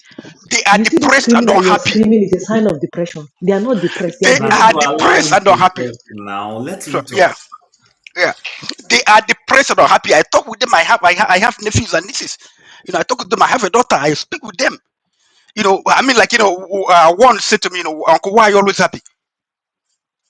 I said, no, I say, I always find happiness. I always find in whatever I'm doing, I always try to find happiness in what Hold I'm on, doing. hold on. They asked Yeah, you, Uncle, why are you always happy? With this your tone? With this I'm your telling you. voice tone? Okija, Kwekwene Yeah, what are you I'm a saying? happy person. And I'm a happy person. Ask Rudolph. Rudolph is my friend. He has been my friend for many years. I'm a very happy person. Oh, so Happy why is it that person. when you come online, listen to what I'm I saying. that you were I informed okay, now. I understand You what just when jumped in from I get place. angry when people try to like Yes, why? And you expect me to believe that your cousins are saying to you, you, Uncle, why you is this don't Okija, happening? Okija, Adama, you Okija, don't have to believe it. I don't need you to Okija, believe it. That's the thing. Okija, I don't need you Okija, to believe it. You know, Okija. I Let me don't tell need. you But something. this is a show. This is a show. We have to bring some a different emotion into the show. Okay. So yeah, No, this is the no, emotion I no. bring We into the don't have. show. There's some emotions that we don't need. No, there's some Yeah, yeah. emotions So that we don't no, need. you don't need it. Some other people need it. It's not that you are No, not. they don't. I'm not dancing for you. Ne. I'm not dancing for you. I'm not dancing for you. I'm not here for you. Thank you. Thank you. Thank you. Sorry, can I How did you, can I chip in Adama? something, please? Adama, Sorry, before can I I go, chip please in one something? second. Before I go, No, one Natu, before you second. talk, Let me tell you guys. Let me tell you before you guys talk. something. Let me tell you guys something. Even the fact that you just call your woman and say, "Babe, are you okay?" It tells a woman that you're thinking about her. It tells Oh, her that because I you have, are in the if you have presence. someone that does that, is that all? Are you okay? And you can't tell me, are you okay? At night, you're No, no, no, no, so no, no, cold and everything. No, no, no, no, no. no, I no, don't no, need no. to ask me if you're okay. I don't want to hear it. No, no, no, no, no. Adama, let me tell you something. So no, no, let me tell you something, sis. Oh, Somebody that asks you that doesn't stop at that. Do you understand? And if there's a problem that needs a solution, that person will provide a solution. That's the point I'm making. Do you understand what I'm saying? It's not just to ask, but for somebody to ask, that's being intentional. That's being intentional, and that's the point I'm making. All these men are here just screaming, cho cho cho, and telling us that they are happy and they are upset that we are not looking. Please, I'm just there. Let me go back inside and Before, that. no okay, problem. sorry, All right, before thank you, you. Go ahead. Go ahead. No, yeah, not to before, don't leave. I think Chim has a pushback for what you said. yes, So wait. not Okay, a Chim, push, go ahead. not a pushback. I don't like those words. Not a pushback. I Okay, am so here. sorry. A I Whatever have a, it is. pushback I from have a Chim is viewpoint. I accepted. just Only from Chim. Only the from thing Chim. A is, the pushback thing from is, Chim is accepted. the thing is, I respect everybody's views. Everybody's entitled to hold. We all have different worldviews. If the moment we understand it, what makes it an interesting show is that after you leave here, sometimes not even ego will not even allow you to understand what someone is saying. But if you're reflective and you leave and go and put two and two together, you might say, okay, you know what? I might not have loved the way this person said X or Y, but I now understand where he's coming from. Now, the point I was trying to make is this. You see, Natu, everything you said, I understand. Oh, you call, you acknowledge, you appreciate. But the point is, there are people doing those things, and some of those ladies in those places still do not appreciate it. Let's not Because always you're with say, the wrong person. You're with the okay, wrong so person. now you're going and you're now redefining and giving new No, you're perspective. with the wrong person. Hold on, That's why you my need to dear. define what you're It's doing not before you about go into it. okay. It's not about being with the wrong person. That's a different conversation for another day. The point we're making right now is somebody said, "Oh, because this person is not supposedly emotional available, oh, then he's a bad guy." Blah blah blah. And I'm saying No. that the one. No, hold on now, babe. Hold on. There are those who are doing what you just advocated for and might be doing it for some of those people who are standing in that forum and speaking, and still those people still do not appreciate it. Listen, who was it who was here that said something about somebody that wasn't? I think it was Okija that brought up that story about a guy who had a very strange upbringing, as it were, but his spouse was able to like say, you know what? Now I understand where this person is. I'm going to defend him because I understand where he's coming from. Do you think that if that guy eventually begins to understand what it means to be emotionally intelligent, he will forget this person? Of course not, unless he's an idiot. So the point is, it is not always in all cases that people who supposedly are not exactly emotional, expressing that emotional availability or whatever, are not necessarily there. Life is just like I keep wanting to say, life is real. I am not saying we shouldn't try to do some of those things, but sometimes we need to start cutting down on some of the what I refer to as Mills and Boons mindset. A lot of Mills and Boons mindset is destroying Dalo. things. Na Thank you. dalo. Dalo. Yeah, can I add Ah, something? You yes, see, please. Yes, please. You yeah. can ask something. I'll come to See, Madam. You nadalo. see, Okay, you just know, open it. Okay, just wake it. Nadalo. I've had people say that men should be more in touch with their emotions, and one thing we know, there's a laboratory out there where this has happened, and guess what? The women don't like the men anymore because they are so emotionally intelligent that they become losers. The truth is that there are certain aspects of feminine psyche that is not well understood, even by women themselves. This is why you see that they go after very few men, even when they know it's not logical. There are more men available in the world, but they go after maybe top 20, top 10%. That's all they want. There is also the Sorry, idea sorry. that For others on dating app, they go for 1% on dating apps. exactly that's brutal. That is just that's almost eugenics, really, behavior. They are trying to kill off the other men when they go for only a few. Or go for only a few. So I really feel like that women don't necessarily understand their own psyche, how they behave. They only see Hmm? the men. I don't Oh, think you Lord. do, Okay, no because problem. your behavior doesn't reflect people that are egalitarian and easy measuring everything equally. It's not true that you're like that. You go for the most. I think they've done experiments where they said men that sound even more gentle and everything, and the one that sound a little bit more strict. It turns out that the women, they will tell you that they like the man that is most this thing, but when they check their bio feedback, it's completely opposite. They say one thing and their biofeedback is giving you something else. So, and I'm not sure they necessarily understand it. This is also comes from it also comes into this idea where they seek only a few men. I've seen women whereby they'll go to dating app, they'll say there's no man. But you will see men lined up right there, they'll say there's no man. It's like, are you blind or something? Are those people not men that I'm seeing there? But they tell you there's no men. It's really strange behavior. And this is real. I don't understand that psyche. So maybe this is where men talked about being more rational, but why women are emotional, or kind of, I don't know. But they don't see it. They don't even see that they will scroll through the men. Left, left, left, left, left, left, left. Like, see, there's no man. They'll say there's no man there. But there are men. They want And a for specific others, one. sorry, please. They will go for a man 6 feet and over. That's what they will tell you. And they will see a nice man that is less than 6 feet. They won't go. They won't go for him. Hi, That's it. Chineke No, Male. I mean, like people. That's the truth. Adama, you people are not trying to understand what you are saying. You know, No, it's Hi, the whole thing Chineke. is quite laughable, really, because in reality, see, see, this is why to an extent, I do Okija, let me understand tell women you the to truth. an No, no, extent. no. Tonight, we need to understand here. Let's have a balanced conversation here.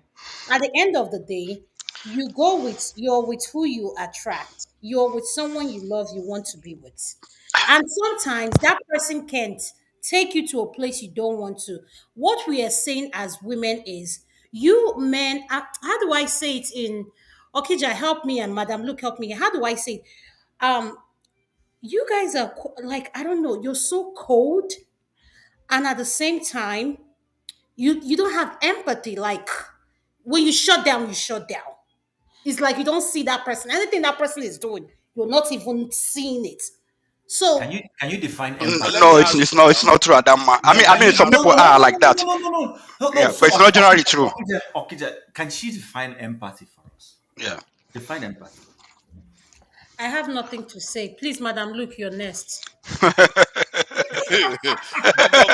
you said the men are cold. Don't you think that it is cold to select only 1% of men when there are this is 99% No, out there that's looking that's for women? that's being that's being That nice. It's not that that's is not being brutal. cold. That is just brutal behavior. No, no, Yes, no. now what are you saying? This brutal behavior. You guys like you think everything is about money. There comes a point you need to understand that money can only get you somewhere. Like, I don't know, like, what does money mean to you? If you can define what money means to you, you will know that everything is not money. And if you're in a relationship where money is not everything, you start looking at life differently. So maybe that's the aspect I'm coming from. So with that being said, Madam Luke, what is your opinion on this topic? You didn't Oh answer the well. question. I'm not going to answer the question of what I should You define just dodged the empathy. question. As if you guys don't know what the definition of empathy is. You guys want to set me up. Ah, okay. Okay. Go ahead, Madam Luke, please. What is your opinion? My opinion. My opinion is, you see that panel there is the reason why I will never date a Nigerian man. You are spending the whole day arguing and trying to educate them what empathy means. Do you think at this age in my life I will sit down in my house and be arguing from morning to night with this kind of people that don't get it. Like, I'm going to proud to say it. I'm probably older than everybody on that panel. And I've lived life. So when I come to a decision, I know what I'm talking about. And finally with somebody doesn't make me shout. I can only shout when I'm around Nigerians. When I say something once, they get it. Can you imagine? Look at what the women have said here. The men are still arguing. And you expect me to mortgage my future generation with this kind of people? What do you call arguing? Are you not divorcing You these men especially. that are meeting You all the especially. women? You know what? I'm not gonna. Excuse me. I'm not gonna Answer sit. this question. I'm not gonna sit in an environment where When you somebody finish, comes and excuse demeans me, when people you and finish No, before hold you on say, now. like We everybody are like having that. a conversation. When you you can't be, No, like no. This is say, no longer a conversation. This is no, no, no, demeaning. no, It's no, not no, like no, a no, conversation. no, It's no, lumping. no, no, Demeaning. no, What are you talking It's about? lumping can we, everybody and by just the way, This can say we is be this. No, this no, honest? no, is no, Don't no. you, so if you go no to that Yeah, no, CNN no. now and they say something no you don't like, you no. tell CNN The you don't like. CNN anchor will call that person out instantly. Okay, what did I say that is wrong? He said these people. How can you be Yes. demeaning people? No, No, you I'm are not these having a people, conversation. meaning No, you so people, you meaning no, you Ukuntin don't talk Uno, that way. You don't talk meaning that way. Uno. It's not an insult. It's not an insult. It's a demeaning word to use to It say is that that. is your Okay, perception now okay, because that's your ego. okay. Can I say something? Can I You say don't say something? that. No, Okay, all listen to right. me. I have the floor, please. I have the floor. When I I know. finish, you Hold can on, talk back. please, madam. Look, before you say anything, hold on, please. It's your We are ego not that is here. at play here. Yeah, hold on, please. We're not here to insult No, anyone. Can look at. Can you imagine? That is my ego that is at play Oh here. yeah, you got a big one, bro. I You got don't a have big one. ego. You need psychological treatment. Actually, I Oh, need to I tell know you. I do oh because my God, please. thanks to you guys that have damaged Nigeria, I need it. Yeah. With You need this one, Okay, can we this stop? You need breast, Can we? psychological treatment. All right, please. Can This we? Bobby Oh no, no, biter, no, no. Let's not do this this. Let's Bobby not biter. do No, this. let's do it. I know this one of my let's do it. Take it easy. Oh, chim, This is Bobby biter that is Please. here, Let's do it. that is How can making you noise come here. into a place like this and then you say, Madam, look. what am I Excuse me, I doing will with match all you. these I don't people fear your here? damn Will I ego. be? So shut up. What are you talking about? Madam, look. Stop. Okay, Carry please. your Can we have a baggage. We're not here conversation to You now? fight. Go and people sort yourself out is not somewhere. an insult. You people is not an insult. So shut Yeah. up. Carry your You look at people is not an insult. Get over look your at ego. It's not my an dear, insult. my dear. Yeah, you see, You when need somebody, correctional. You need to Okay, visit can a we correctional stop? Can we facility. stop? Okay, everybody, nobody should say anything, please. yeah, Let's be quiet for a minute, please. Can we all please stop and take a chill pill? This is not what we come to this platform to do, is argue one another and start, insulting one another. Let's not do that. Tell me I So need please. psychological help. And what do you need? Lunatic. Oh, Madam Lu, can you No, please? he Madam cannot Lu, you insult me and can't. get away with it. I will give you fire for fire. What's why? Hi, God, Madam Lu, please now. When I'm Let's not talking, do I didn't interrupt anybody. Your only way of saying that have been very offensive to me. When I'm giving my submission, you better listen. When you have any issue, you can address me personally. You cannot gang up on me. I will take you all together. Now I have the floor. Shut up. Now, as I was saying, the women here have been arguing and trying to present their view. And I've just been listening, and I'm like, God damn it. Whoever says that you have to be emotionally available 24 hours a day, whoever said that? All we say is a balance. Okay, Madam Lu, can I ask you for something, please, before Yes, you go please. ahead speaking, please? If a panelist feels insulted, and I think Chim feels insulted, and Okija and the men here feel like you're insulting them, can you please? Can we listen? I don't want anybody to come on this forum and feel like we're throwing insults at them. You need And to tell me what was the insult, first of all. Chim, can you please come back if you're listening? Because let's have this conversation. What was the insult? Because I said you people. Is you people an insult? look. It depends the context. The I context. don't know You what put other it context somehow. you're talking about. You're entitled to your own Yeah, opinion but of the look, context. we're not fighting. We're not fighting. All I We're know not was a fighting. general statement. I said you people, meaning you people in the panel. Is that an Yeah, insult? but the context, what we're talking Excuse me, I'm about, not ready for your like, ego. Don't disturb me. I'm not interested. is really the problem, I'm not Anyway, no interested. problem. You that you have been backing all over the forum Uh, since.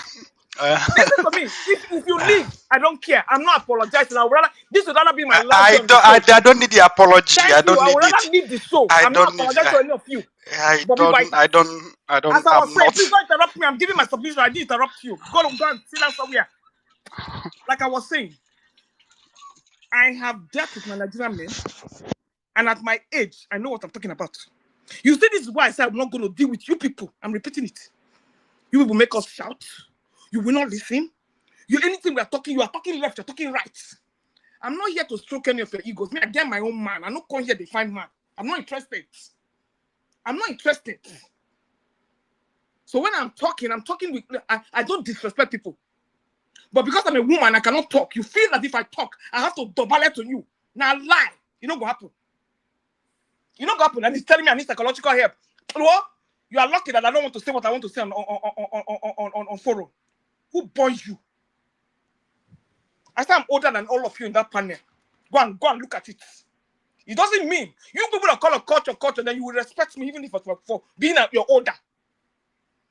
Nonsense. Like I was saying, this is the reason why I will not deal with any of you, dear. Because these nice women have been trying to talk to you, explain to you, you still don't get it. Anybody that is not emotionally available is a courtist. It's a courtist. If you are blind to the death, they will not listen to you. So please, yes.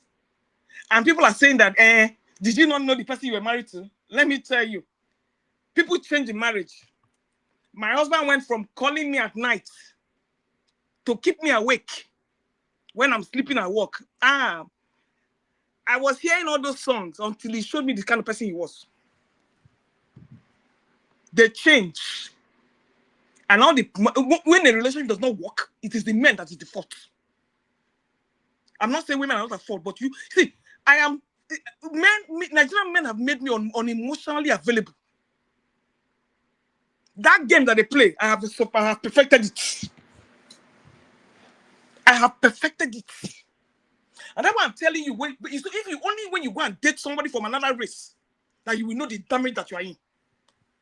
Look at them backing, and this one will come and be backing like a dog on a national forum. You will talk to them, they will not listen. They will try to listen. I'm not the kind of woman you can gang up on. No? I will close down this forum. Don't try your luck. On that note, have a good night. Yeah, let's take it easy. It's just that let's just take it easy. Objectively, Okay. we know the numbers out there. So Nigerian Can men I? are quite special. Is that not a fact? From what I gather, is that KJ, please go ahead if you want to say something. Okay. Thank you so much, forefathers.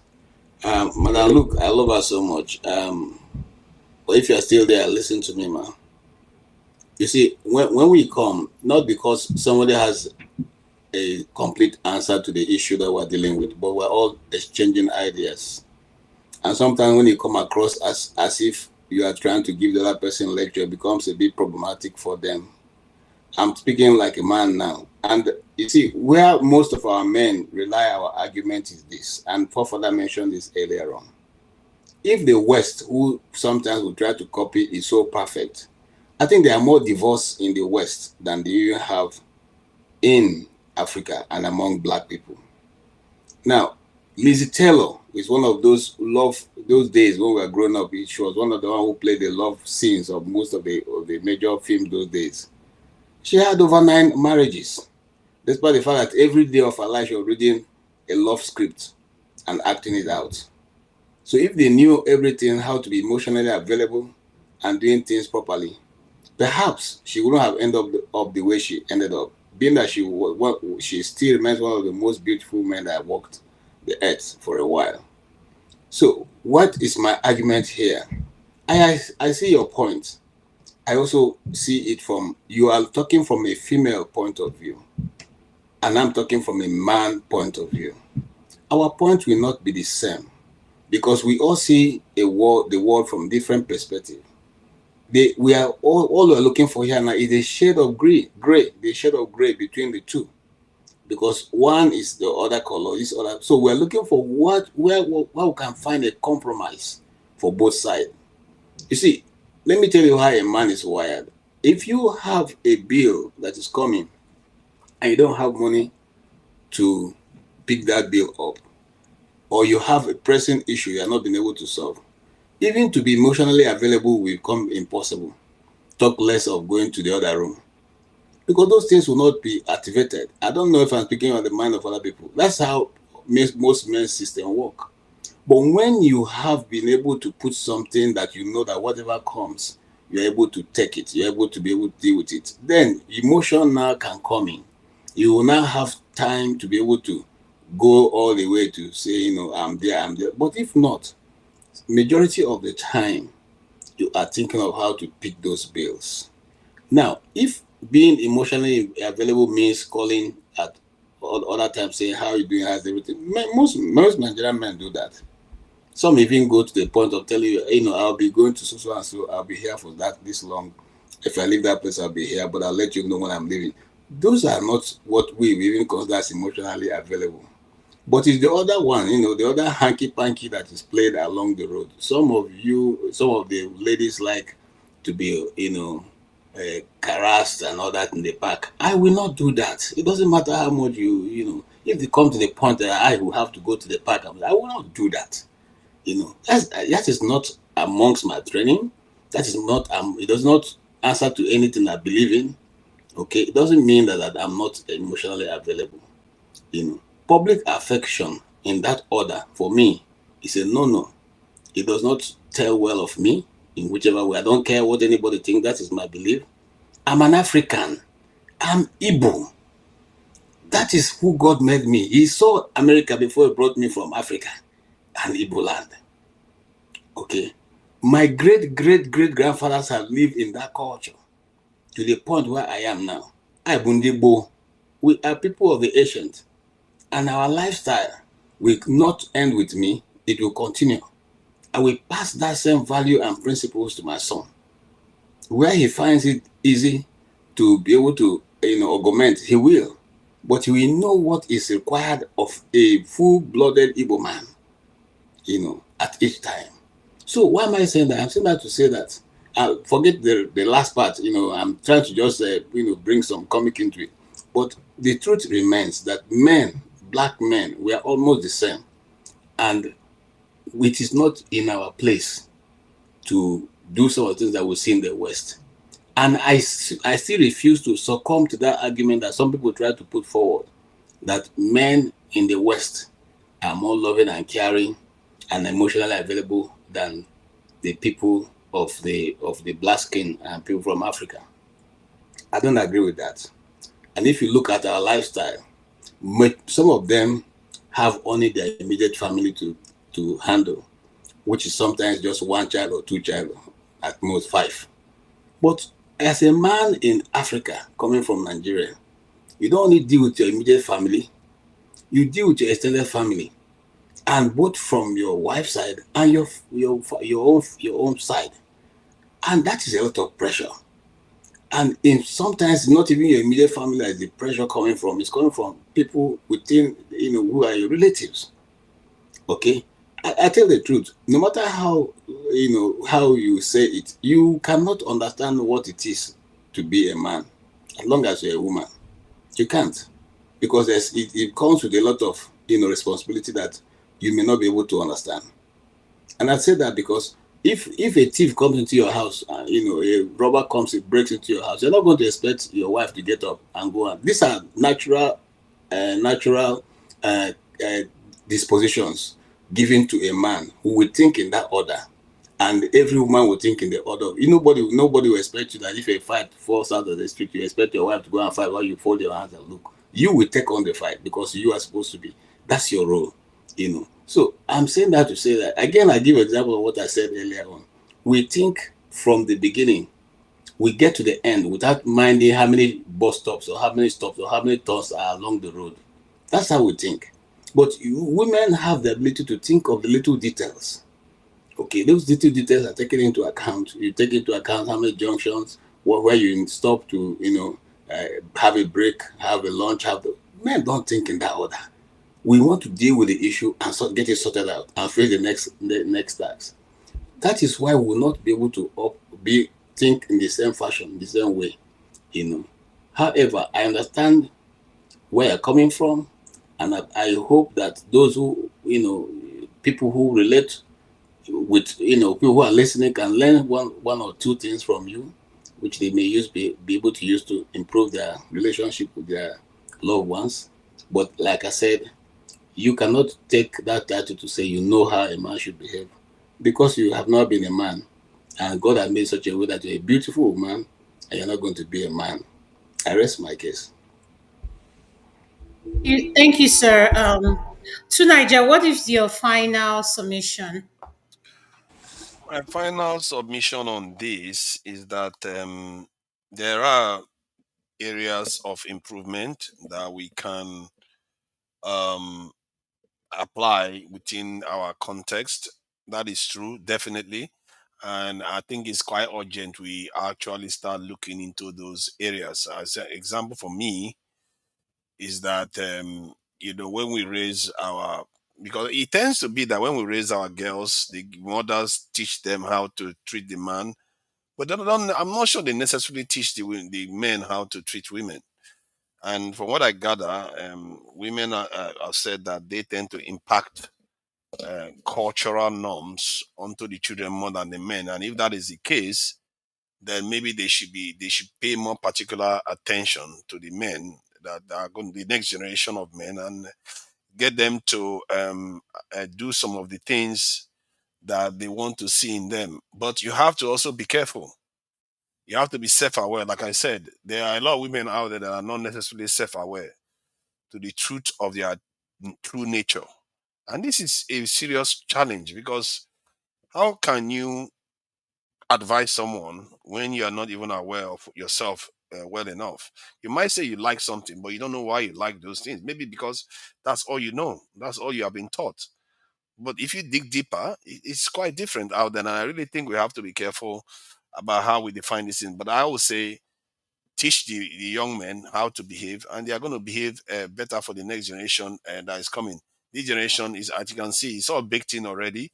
I'm sure most of us here have empathy, but the way it's been discussed, it's almost been discussed as if loyalty and empathy can equate to the same level. I think loyalty is by far um, uh, greater because it's there through thick and thin. Somebody can empathize with you and divorce you the next day, it doesn't matter.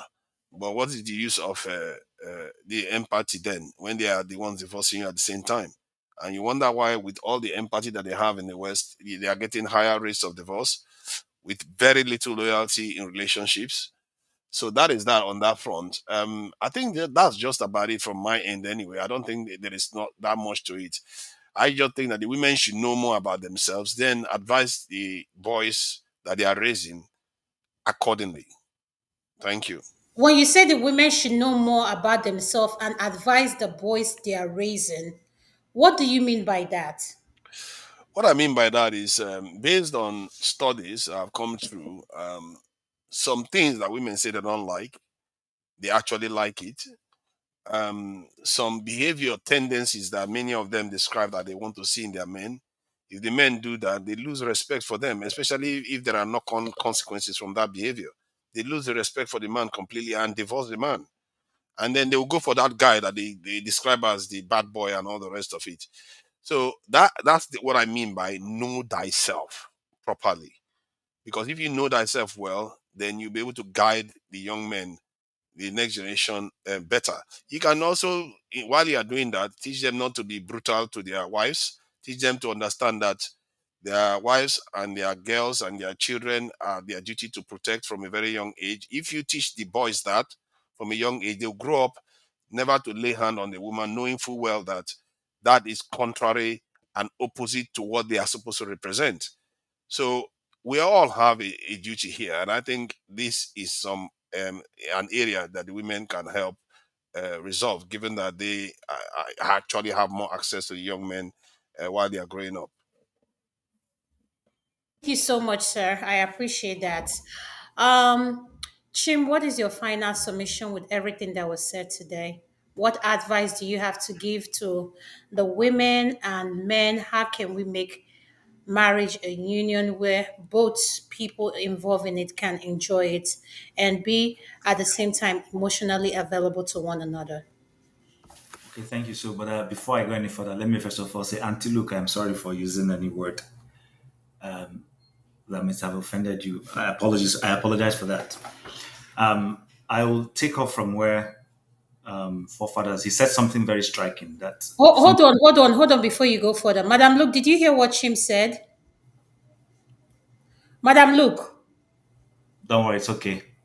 Okay, go ahead. Even if I No, don't see her. I heard what he said. I was going to reply when I gave my final submission. I didn't want to interrupt him. Okay. Okay, all right. Chim, thank you so much. I appreciate that apology. Thank you so much. All right. So forefathers said something that you see is can easily be lost under the radar if we're not paying attention. Now we complain about our men, and if we need to complain about them, that's fine. I don't have a problem with that. But ladies, who raises these men we're always complaining about? And forefathers just mentioned it without us, without it necessarily striking anybody to say, hold on here. Every man came through a woman, and every man is taken care of by a woman, raised by a woman. So how is it that with all the feminine touch, it doesn't rub off on these guys, and these guys turn out to become the things you ladies don't like? So perhaps women, Pikono, you need to start going back to pay attention to your sons. That's what it means. You want them to be giving TLC. You want them to be emotionally involved, and then start teaching them how to, you know, be gentlemen, the kind of men you want. Because I don't see it, at least from our own generation, our fathers were out, like we've been, which is part of what we're trying to correct today, right? Our fathers were out looking for the money, which means we were sitting down at home with our mothers. Some of us, our mothers were teachers. We come back from school, they would take us through all the lessons and all that. So women, maybe this finger we're pointing is actually pointing back towards you. When you raise that your son, start trying to inculcate these things into him. But at least as you inculcate it, be careful also to take note that we don't want to lose the masculinity. There's a measure of masculinity this guy needs to have. If you lose it, then trust me, when he comes into marriage, you will also not like it as a woman. I think it's what we need to do is to strike the balance. I'm somebody who personally I don't want to go towards any extreme. I don't go towards the extreme left or to the extreme right. I try to strike the middle. I will advocate that men show love proportionally the way they should, and also stand boldly and say things they need to say without necessarily, exhibiting an unnecessary testosterone. And just strike it in the middle. Stay in the middle. Then lastly, society is evolving. I agree that for those of us who live in the West, we're going to be robbed. Well, maybe not me, because trust me, I'm already formed. There's nothing that anybody's going to change me now. I've been formed from Nigeria. So the only thing I can do right now is try and adjust here and there. But I've been formed. But my mind is open enough in a reasonable way to adopt what I think is good value. And what I feel is bone, I will throw it away. I'm not going to just adopt everything for adoption's sake. Lastly, next time we're coming to stuff like this, let's get data. It might strike us that some of the things we are saying are assumptions. Sometimes we say, Did you just say something? Is that Chekwarano not your now, area? Is that not your area? Chekwarano now, Chekwarano, please hold on. Before you crucify me, hold on. The point I'm trying to make is this. Sometimes we say, oh, marriages and relationships in Nigeria are falling apart. Do we have enough data? Interestingly for me, just this past week, and I'm being honest, I'm not making up this. The city of Calgary sent out a survey. And guess what that survey was about? They were trying to find out how many marriages were still standing in this city. They sent out a survey. I was just laughing to myself because I already knew this conversation was going to come up today. They were asking all manner of questions from your father and your father's own relationship. They wanted to know. They're trying to draw a correlation between where you are and where you're coming from. Even some of the questions included, are you a recently landed person? How long ago have you lived in this society? Since you came in here, do you live in a common union, in a marriage? They were asking, and that's data. They're trying to get data. So it makes sense sometimes when we want to come to these things so that we have accurate information and not just be off the cuff what you saw across the wall, or you heard your neighbor on that side, or they've gone away, and then you just conclude that's the way it is. It might not be true. There are a lot of people who do not bring their issues to social media, and there are a huge chunk of them, a very large chunk of them. They don't come and spread their dirty linens on social media. And so when we see the few, or maybe it's the many, I don't know, I'm just saying, we make inconclusive assumption. So I think it's good. Let's have that data.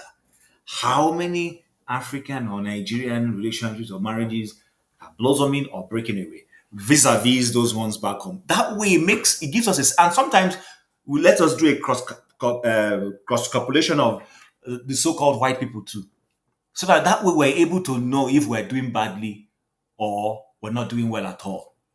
You understand? So that's my own. But I think it takes two to tango. Things can be improved. People can adjust.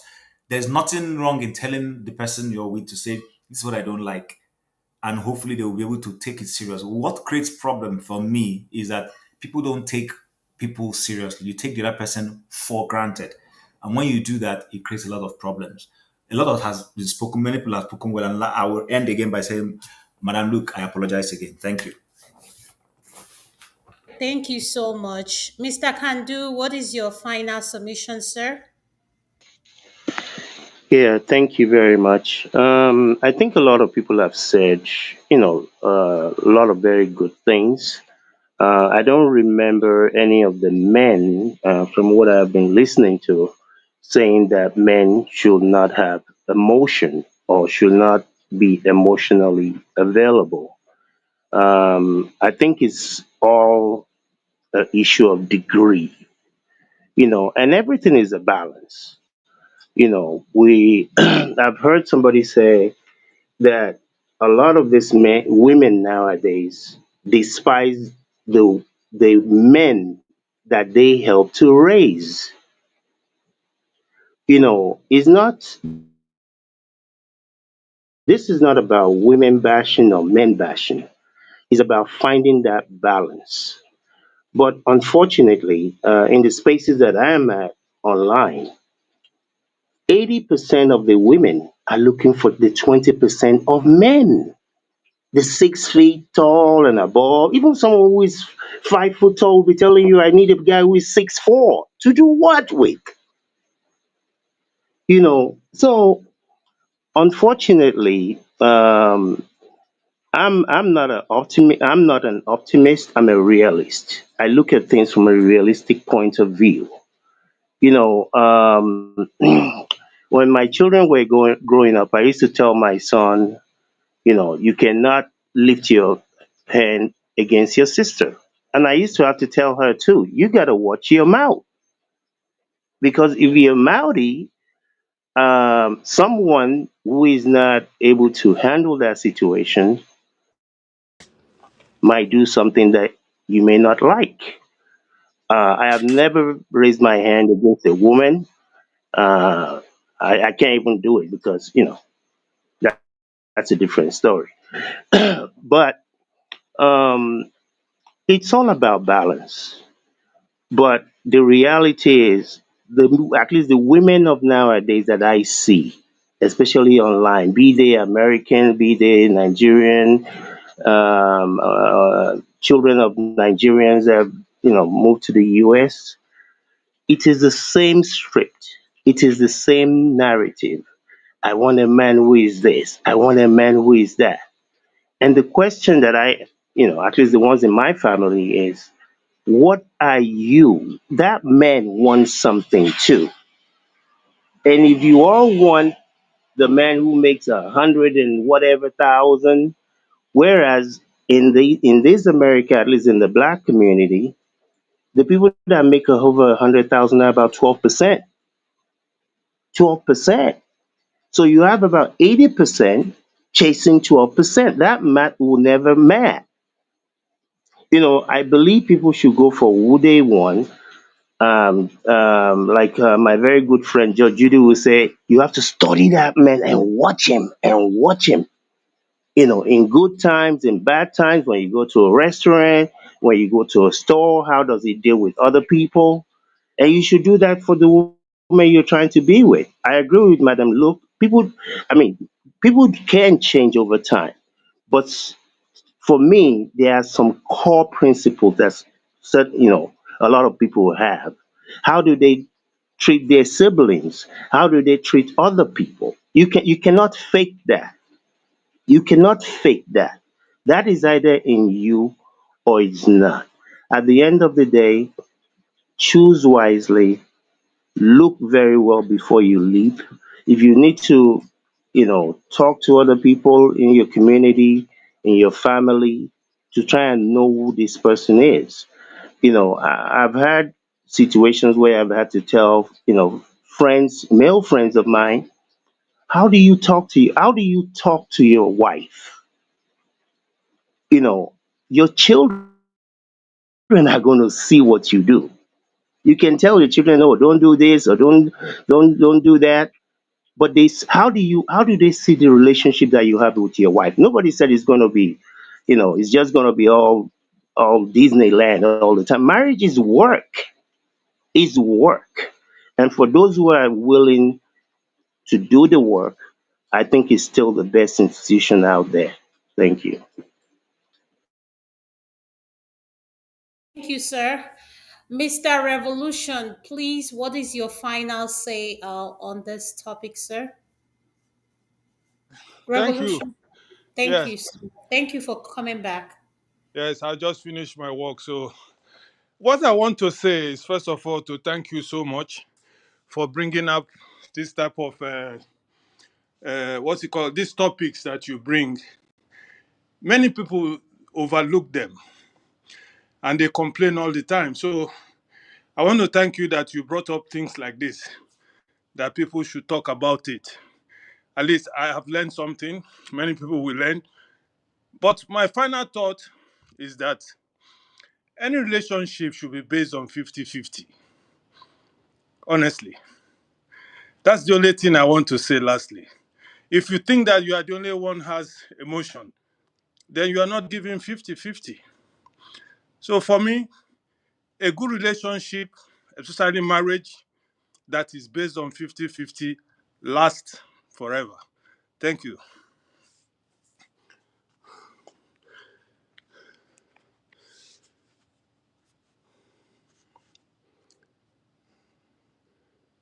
Did you She's get me? muted, Adama. I think she's muted. Okay. Anyway, good night, brothers and sisters. Thank Good you night. for coming in. So what next? Are we supposed to?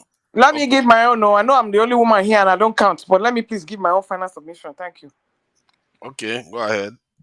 So, Mr. Chim, we have come a long way, and I also would like to apologize to you. Sometimes, and I would like to apologize to members of the panel and even the forum, the commentators and viewers alike. There's no reason why we have to display this kind of behavior, and I hate to go to those kind of places. But sometimes things get out of control. And like I said, I will also tender my apologies. And hopefully, going forward, we will learn how to, navigate our words and our what else responses better. Thank you very much. Having said that, I still maintain it that Nigerians are failing with the marriage, and this emotional disconnection is one of the reasons why. And I have gone and brought up a research. Nigerians has one of the highest divorce rates. Divorce rates, and women are more initiating the divorce more.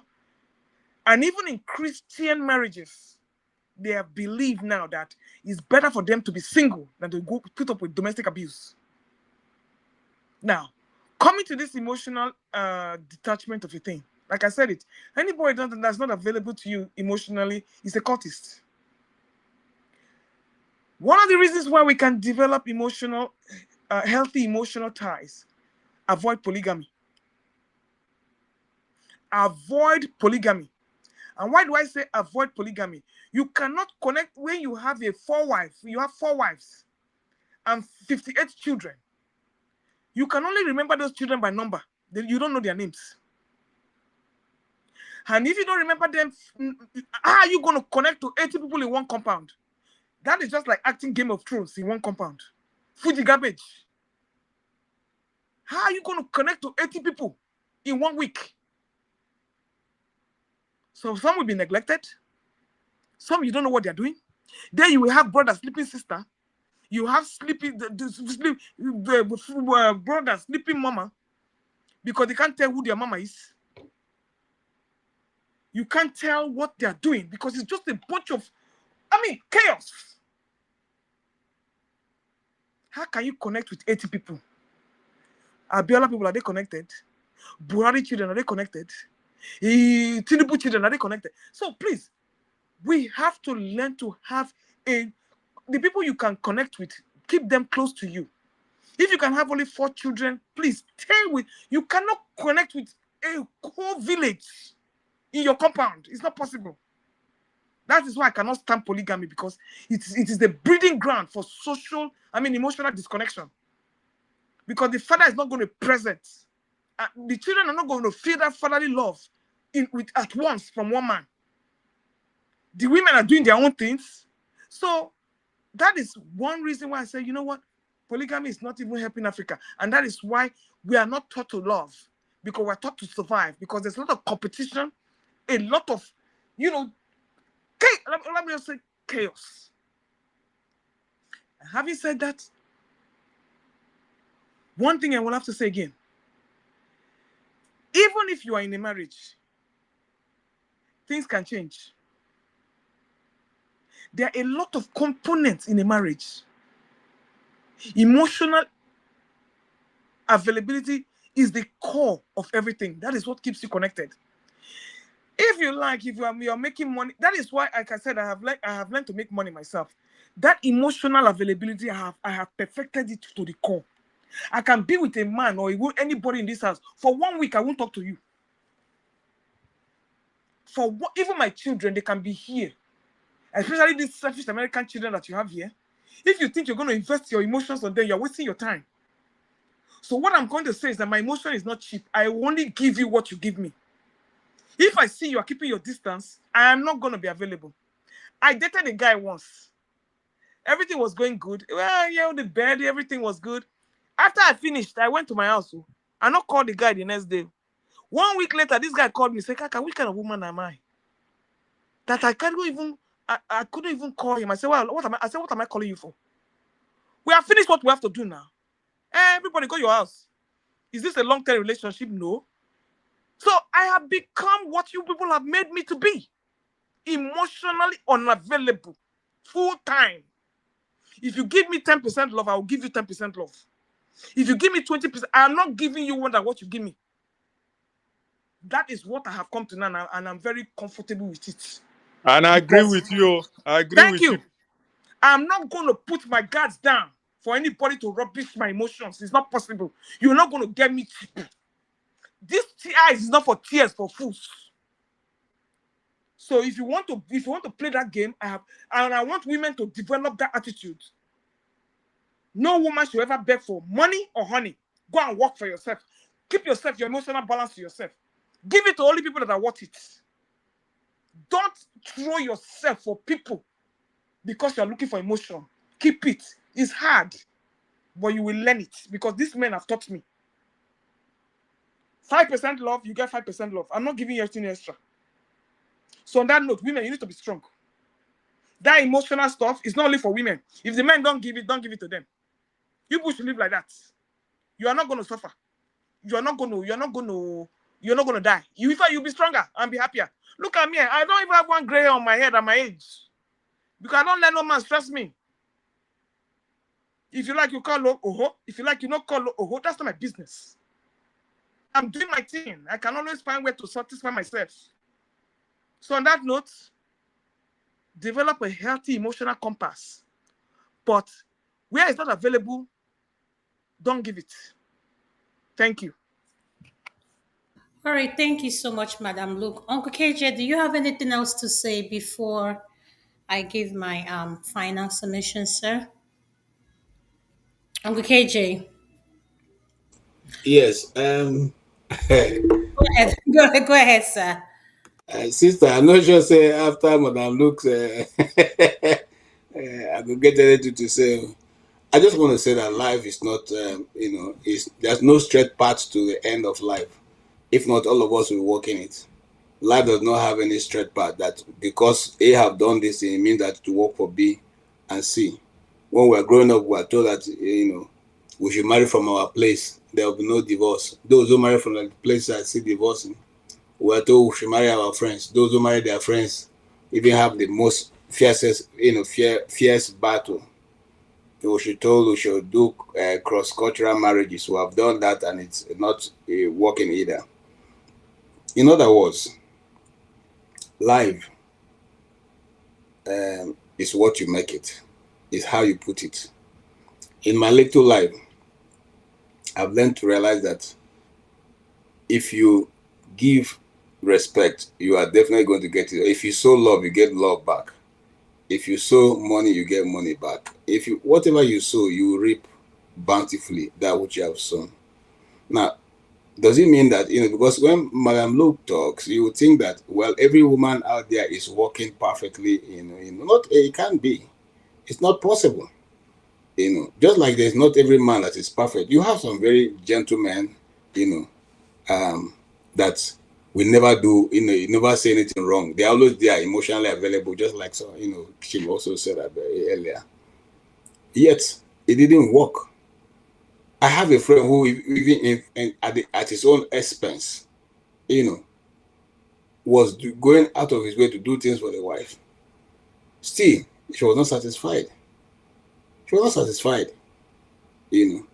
So, I mean, what else can I say? Somebody buying a brand new, city vehicle, city Honda car for a wife, and himself is working and just catching taxis and just to make the wife comfortable, and the wife is still not comfortable. So it's not. It's not. These things are not written on stone.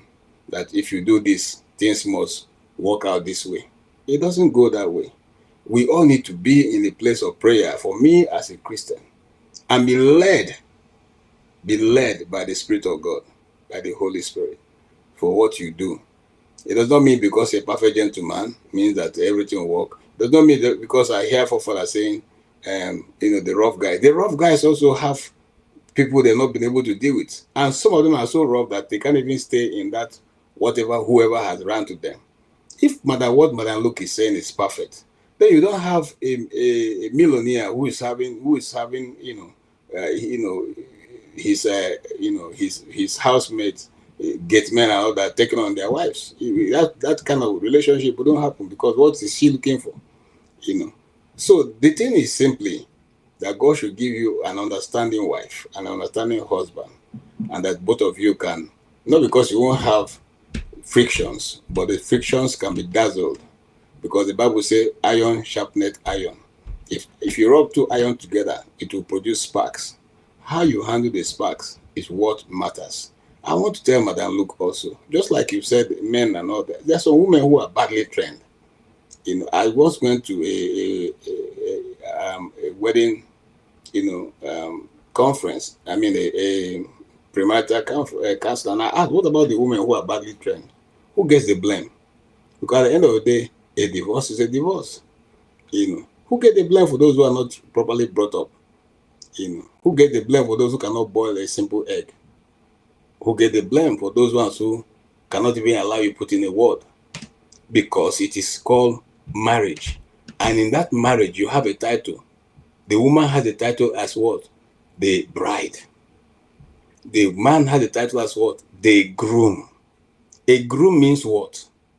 A groom simply means somebody who is what? Preparing somebody. You are the bride, and the groom is there. Is there to groom you to what he wants, not the other way around. And I speak because I speak in this authority. As a Christian, that's what I believe. That's the only kind of life I know. I'm not going to shy away and go away from that. So if you are being except you're not being a bride, and then we're on equal terms. But if you're a bride, just like Christ is, we are bride of Christ, It's not us that will tell Christ what to do. KJ, now that place the trouble they come from, oh, religious people. Sorry,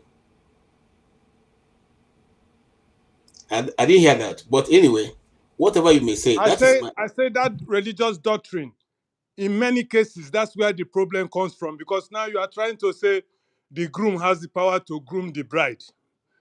It's My wrong. brother, my brother, like I said, this is my view. If you take it to I have two customs, the two traditions that I know, and I'm willing to. One is above the other. My faith in God is above my tradition. But if you go back to my tradition, even the Igbo custom and tradition, it's even more glaring that there are certain things you cannot do. But I'm not even at that. I'm simply saying that anything that has two heads, listen to me, Mr.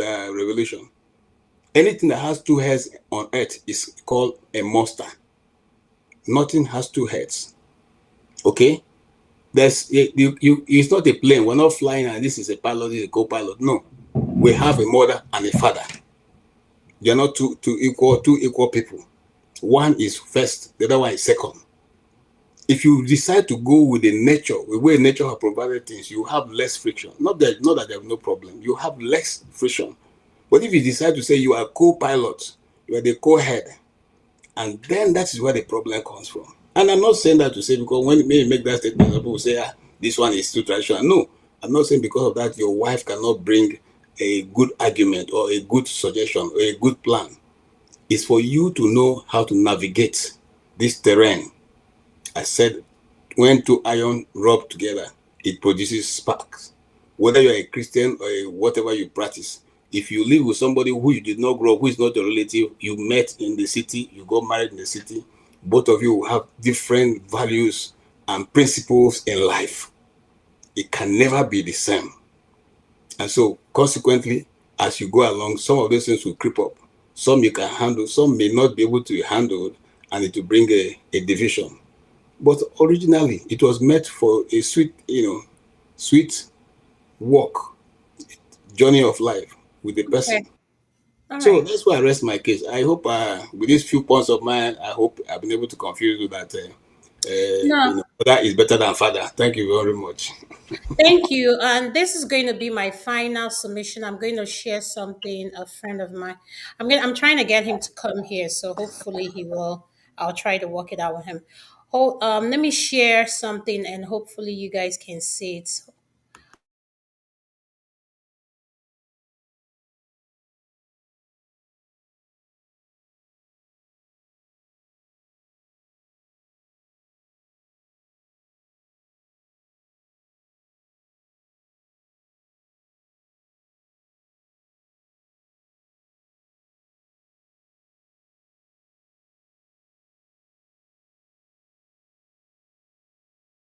Madam, look, are you there?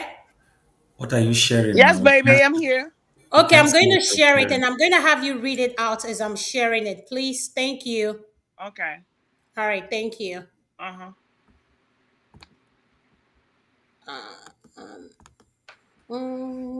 Share screen. All right, Instagram. I hope it's that last video. Make you see where they go when they groom you finish, you turn mumu. Okay, please. I'm sharing it. Can you see what I'm sharing now? Where are you sharing it at? You can see. Okay, let me see. I'm sharing it now. Can you see it? Oh yeah. Can you start reading it out? Go ahead. Okay, hold on. Hold on. Let's get there. Okay. Who is this? Marriage. By Siri Bertie. Yes. All right. He Go said ahead. they told us to fall in love. They didn't tell us how hard No, no. It it says is to marriage. It says start with the parts with is this. Marriage is not for lovers. Can you see that part? well, okay, oh, the main part. Yes. It has moved though. Marriage is not for lovers, it's for forgivers, sacrificers, and grown adults. I reject it in the name of my Lord. Amen. Go ahead. Continue. You can love. Hannah, you can love someone and still hurt them, still disappoint them, still forgive their needs, love is not enough. Uh-huh. Oh yeah, we all knew that. You Go can ahead, read it. Can yeah. you read it? Uh huh. Real marriage needs emotional maturity, conflict resolution, humility, communication, and lots of forgiveness. Bam! Ingredients. All right, next one. You will forgive. Can you see the next one? No, it hasn't come up yet. Okay, yes. You will forgive things you swore you could never do. Can a Nigerian man do that? You will apologize when you don't feel wrong. Oh, can a Nigerian man do that?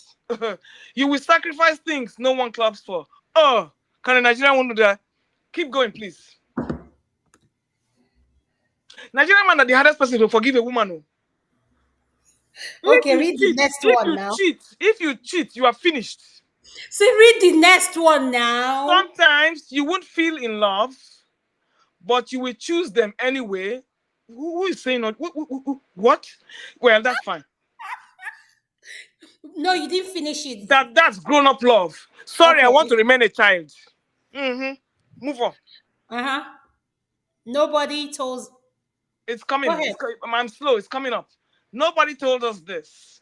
Marriage will stretch you, test you, grow you, if you let it. Yes, if you let it. Do you see the next one? I'm slow because it's reading. It's coming on my yeah. The truth. Romance fades, butterflies die, but deep friendship and commitment. That's what keeps the home standing. Where are we going to find all those ones? Next, please. Go ahead, the next one. I ain't with there yet. They suffer.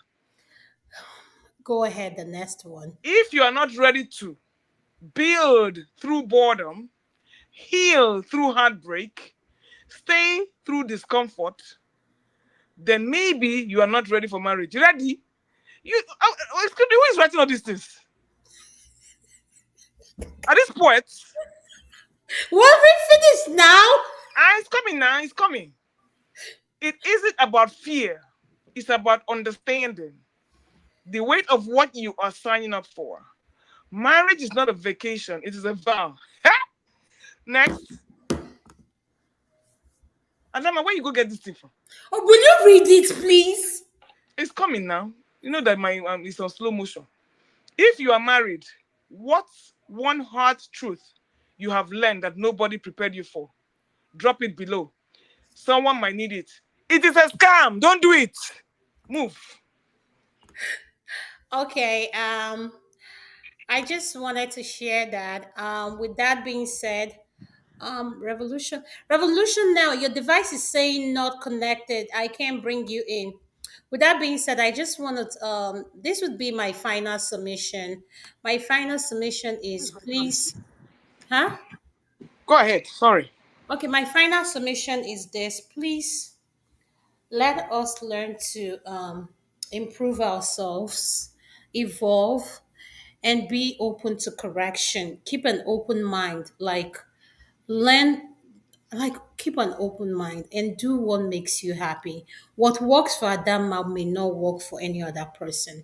But at the end of the day, we as women, we need to pay attention to those things we are not doing. That the men kind of highlighted that we are part of the problem as well. If we want to have this conversation and have a balanced conversation, we as a woman, we need to take a good look at ourselves, reevaluate those things we need to work on because it takes two to tango.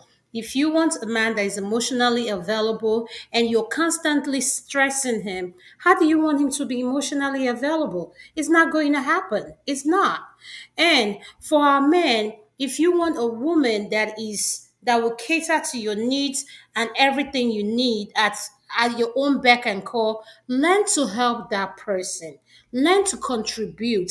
Learn to ask, where can I come in? What do I need to do to help you out here? You know?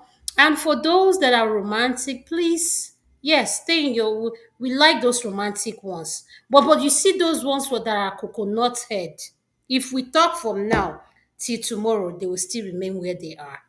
I have no problem with it. If it works for you and your partner, fine. But someone like me, my partner knows me. He loves it. Everything about me he enjoys. And everything about him I enjoy as well. So at the end of the day, let's learn to speak up and evaluate ourselves.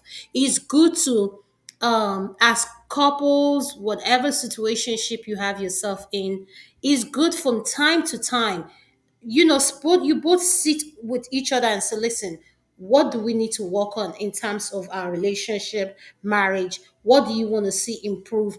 Hold each other accountable. Hold each other accountable and be realistic with what you're requesting for. Don't go there and be asking for things you know that that man cannot be able to do that. So be realistic with your request. And at the same time, men, please, okay, open your mind so that you can be able to listen to whatever the woman is saying. And one of the things I picked up in this segment was our men are so, I don't want to use, like, if I say cold now, mean. I'm saying it. I don't know what those words mean in Igbo, but when we say they lack empathy, then they'll say I should define empathy. Sure, Tikuna Wulam. After that being said, please let's have a good weekend. Treat each other with kindness. Love is a beautiful thing. Love doesn't complain. Love shares, and above all, love tolerates. So, Ezioku. yes, I love you guys and have a good night. Thank you. Thank you. Bye, y'all. Good Bye. night, oh, Kachifonu. Yes. Kachifo. All right. Let me play my sister song.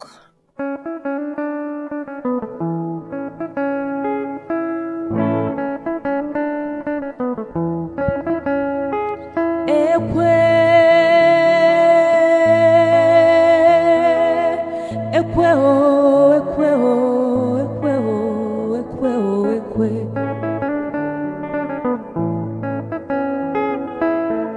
N'anya n'aka nri na-ekwekwe ka ọ na-abịa. N'anya n'aka ekpe na-ekwekwe ka ọ na-abịa. Ebe m jelu ekwe je gwanụ m ife m ga-eme. Ụmụ ụwa gbatanụ gwanụ m ife m ga-eme. Eji m gị ụgwọ, eji m gị ụgwọ, eji m gị ụgwọ, eji m gị ụgwọ. Ekwe, ekwe mgbadike ekwe, ekwe mgbadike ekwe, ekwe anọkwa mbe m ijelụbịa, anọkwa mbe m ijelụbịa, iwe bụ akpa ego wee bịa, iwe dọkwasị m n'ụkwụ, iwe na-ayọ m wee jụ, iwe na-ebe akwa, ị na-ebe akwa onye na-eti gị ekwe, ekwe mgbadike ekwe. Onye ibe m na-ewe iwe nya biko wee gbuo ya, ọsụkọsụ nwamkpi nya biko sugbuo ya. Onye ife m na-ewe iwe nya biko wee gbuo ya, ọsụkọsụ nwamkpi nya biko sugbuo ya. Selense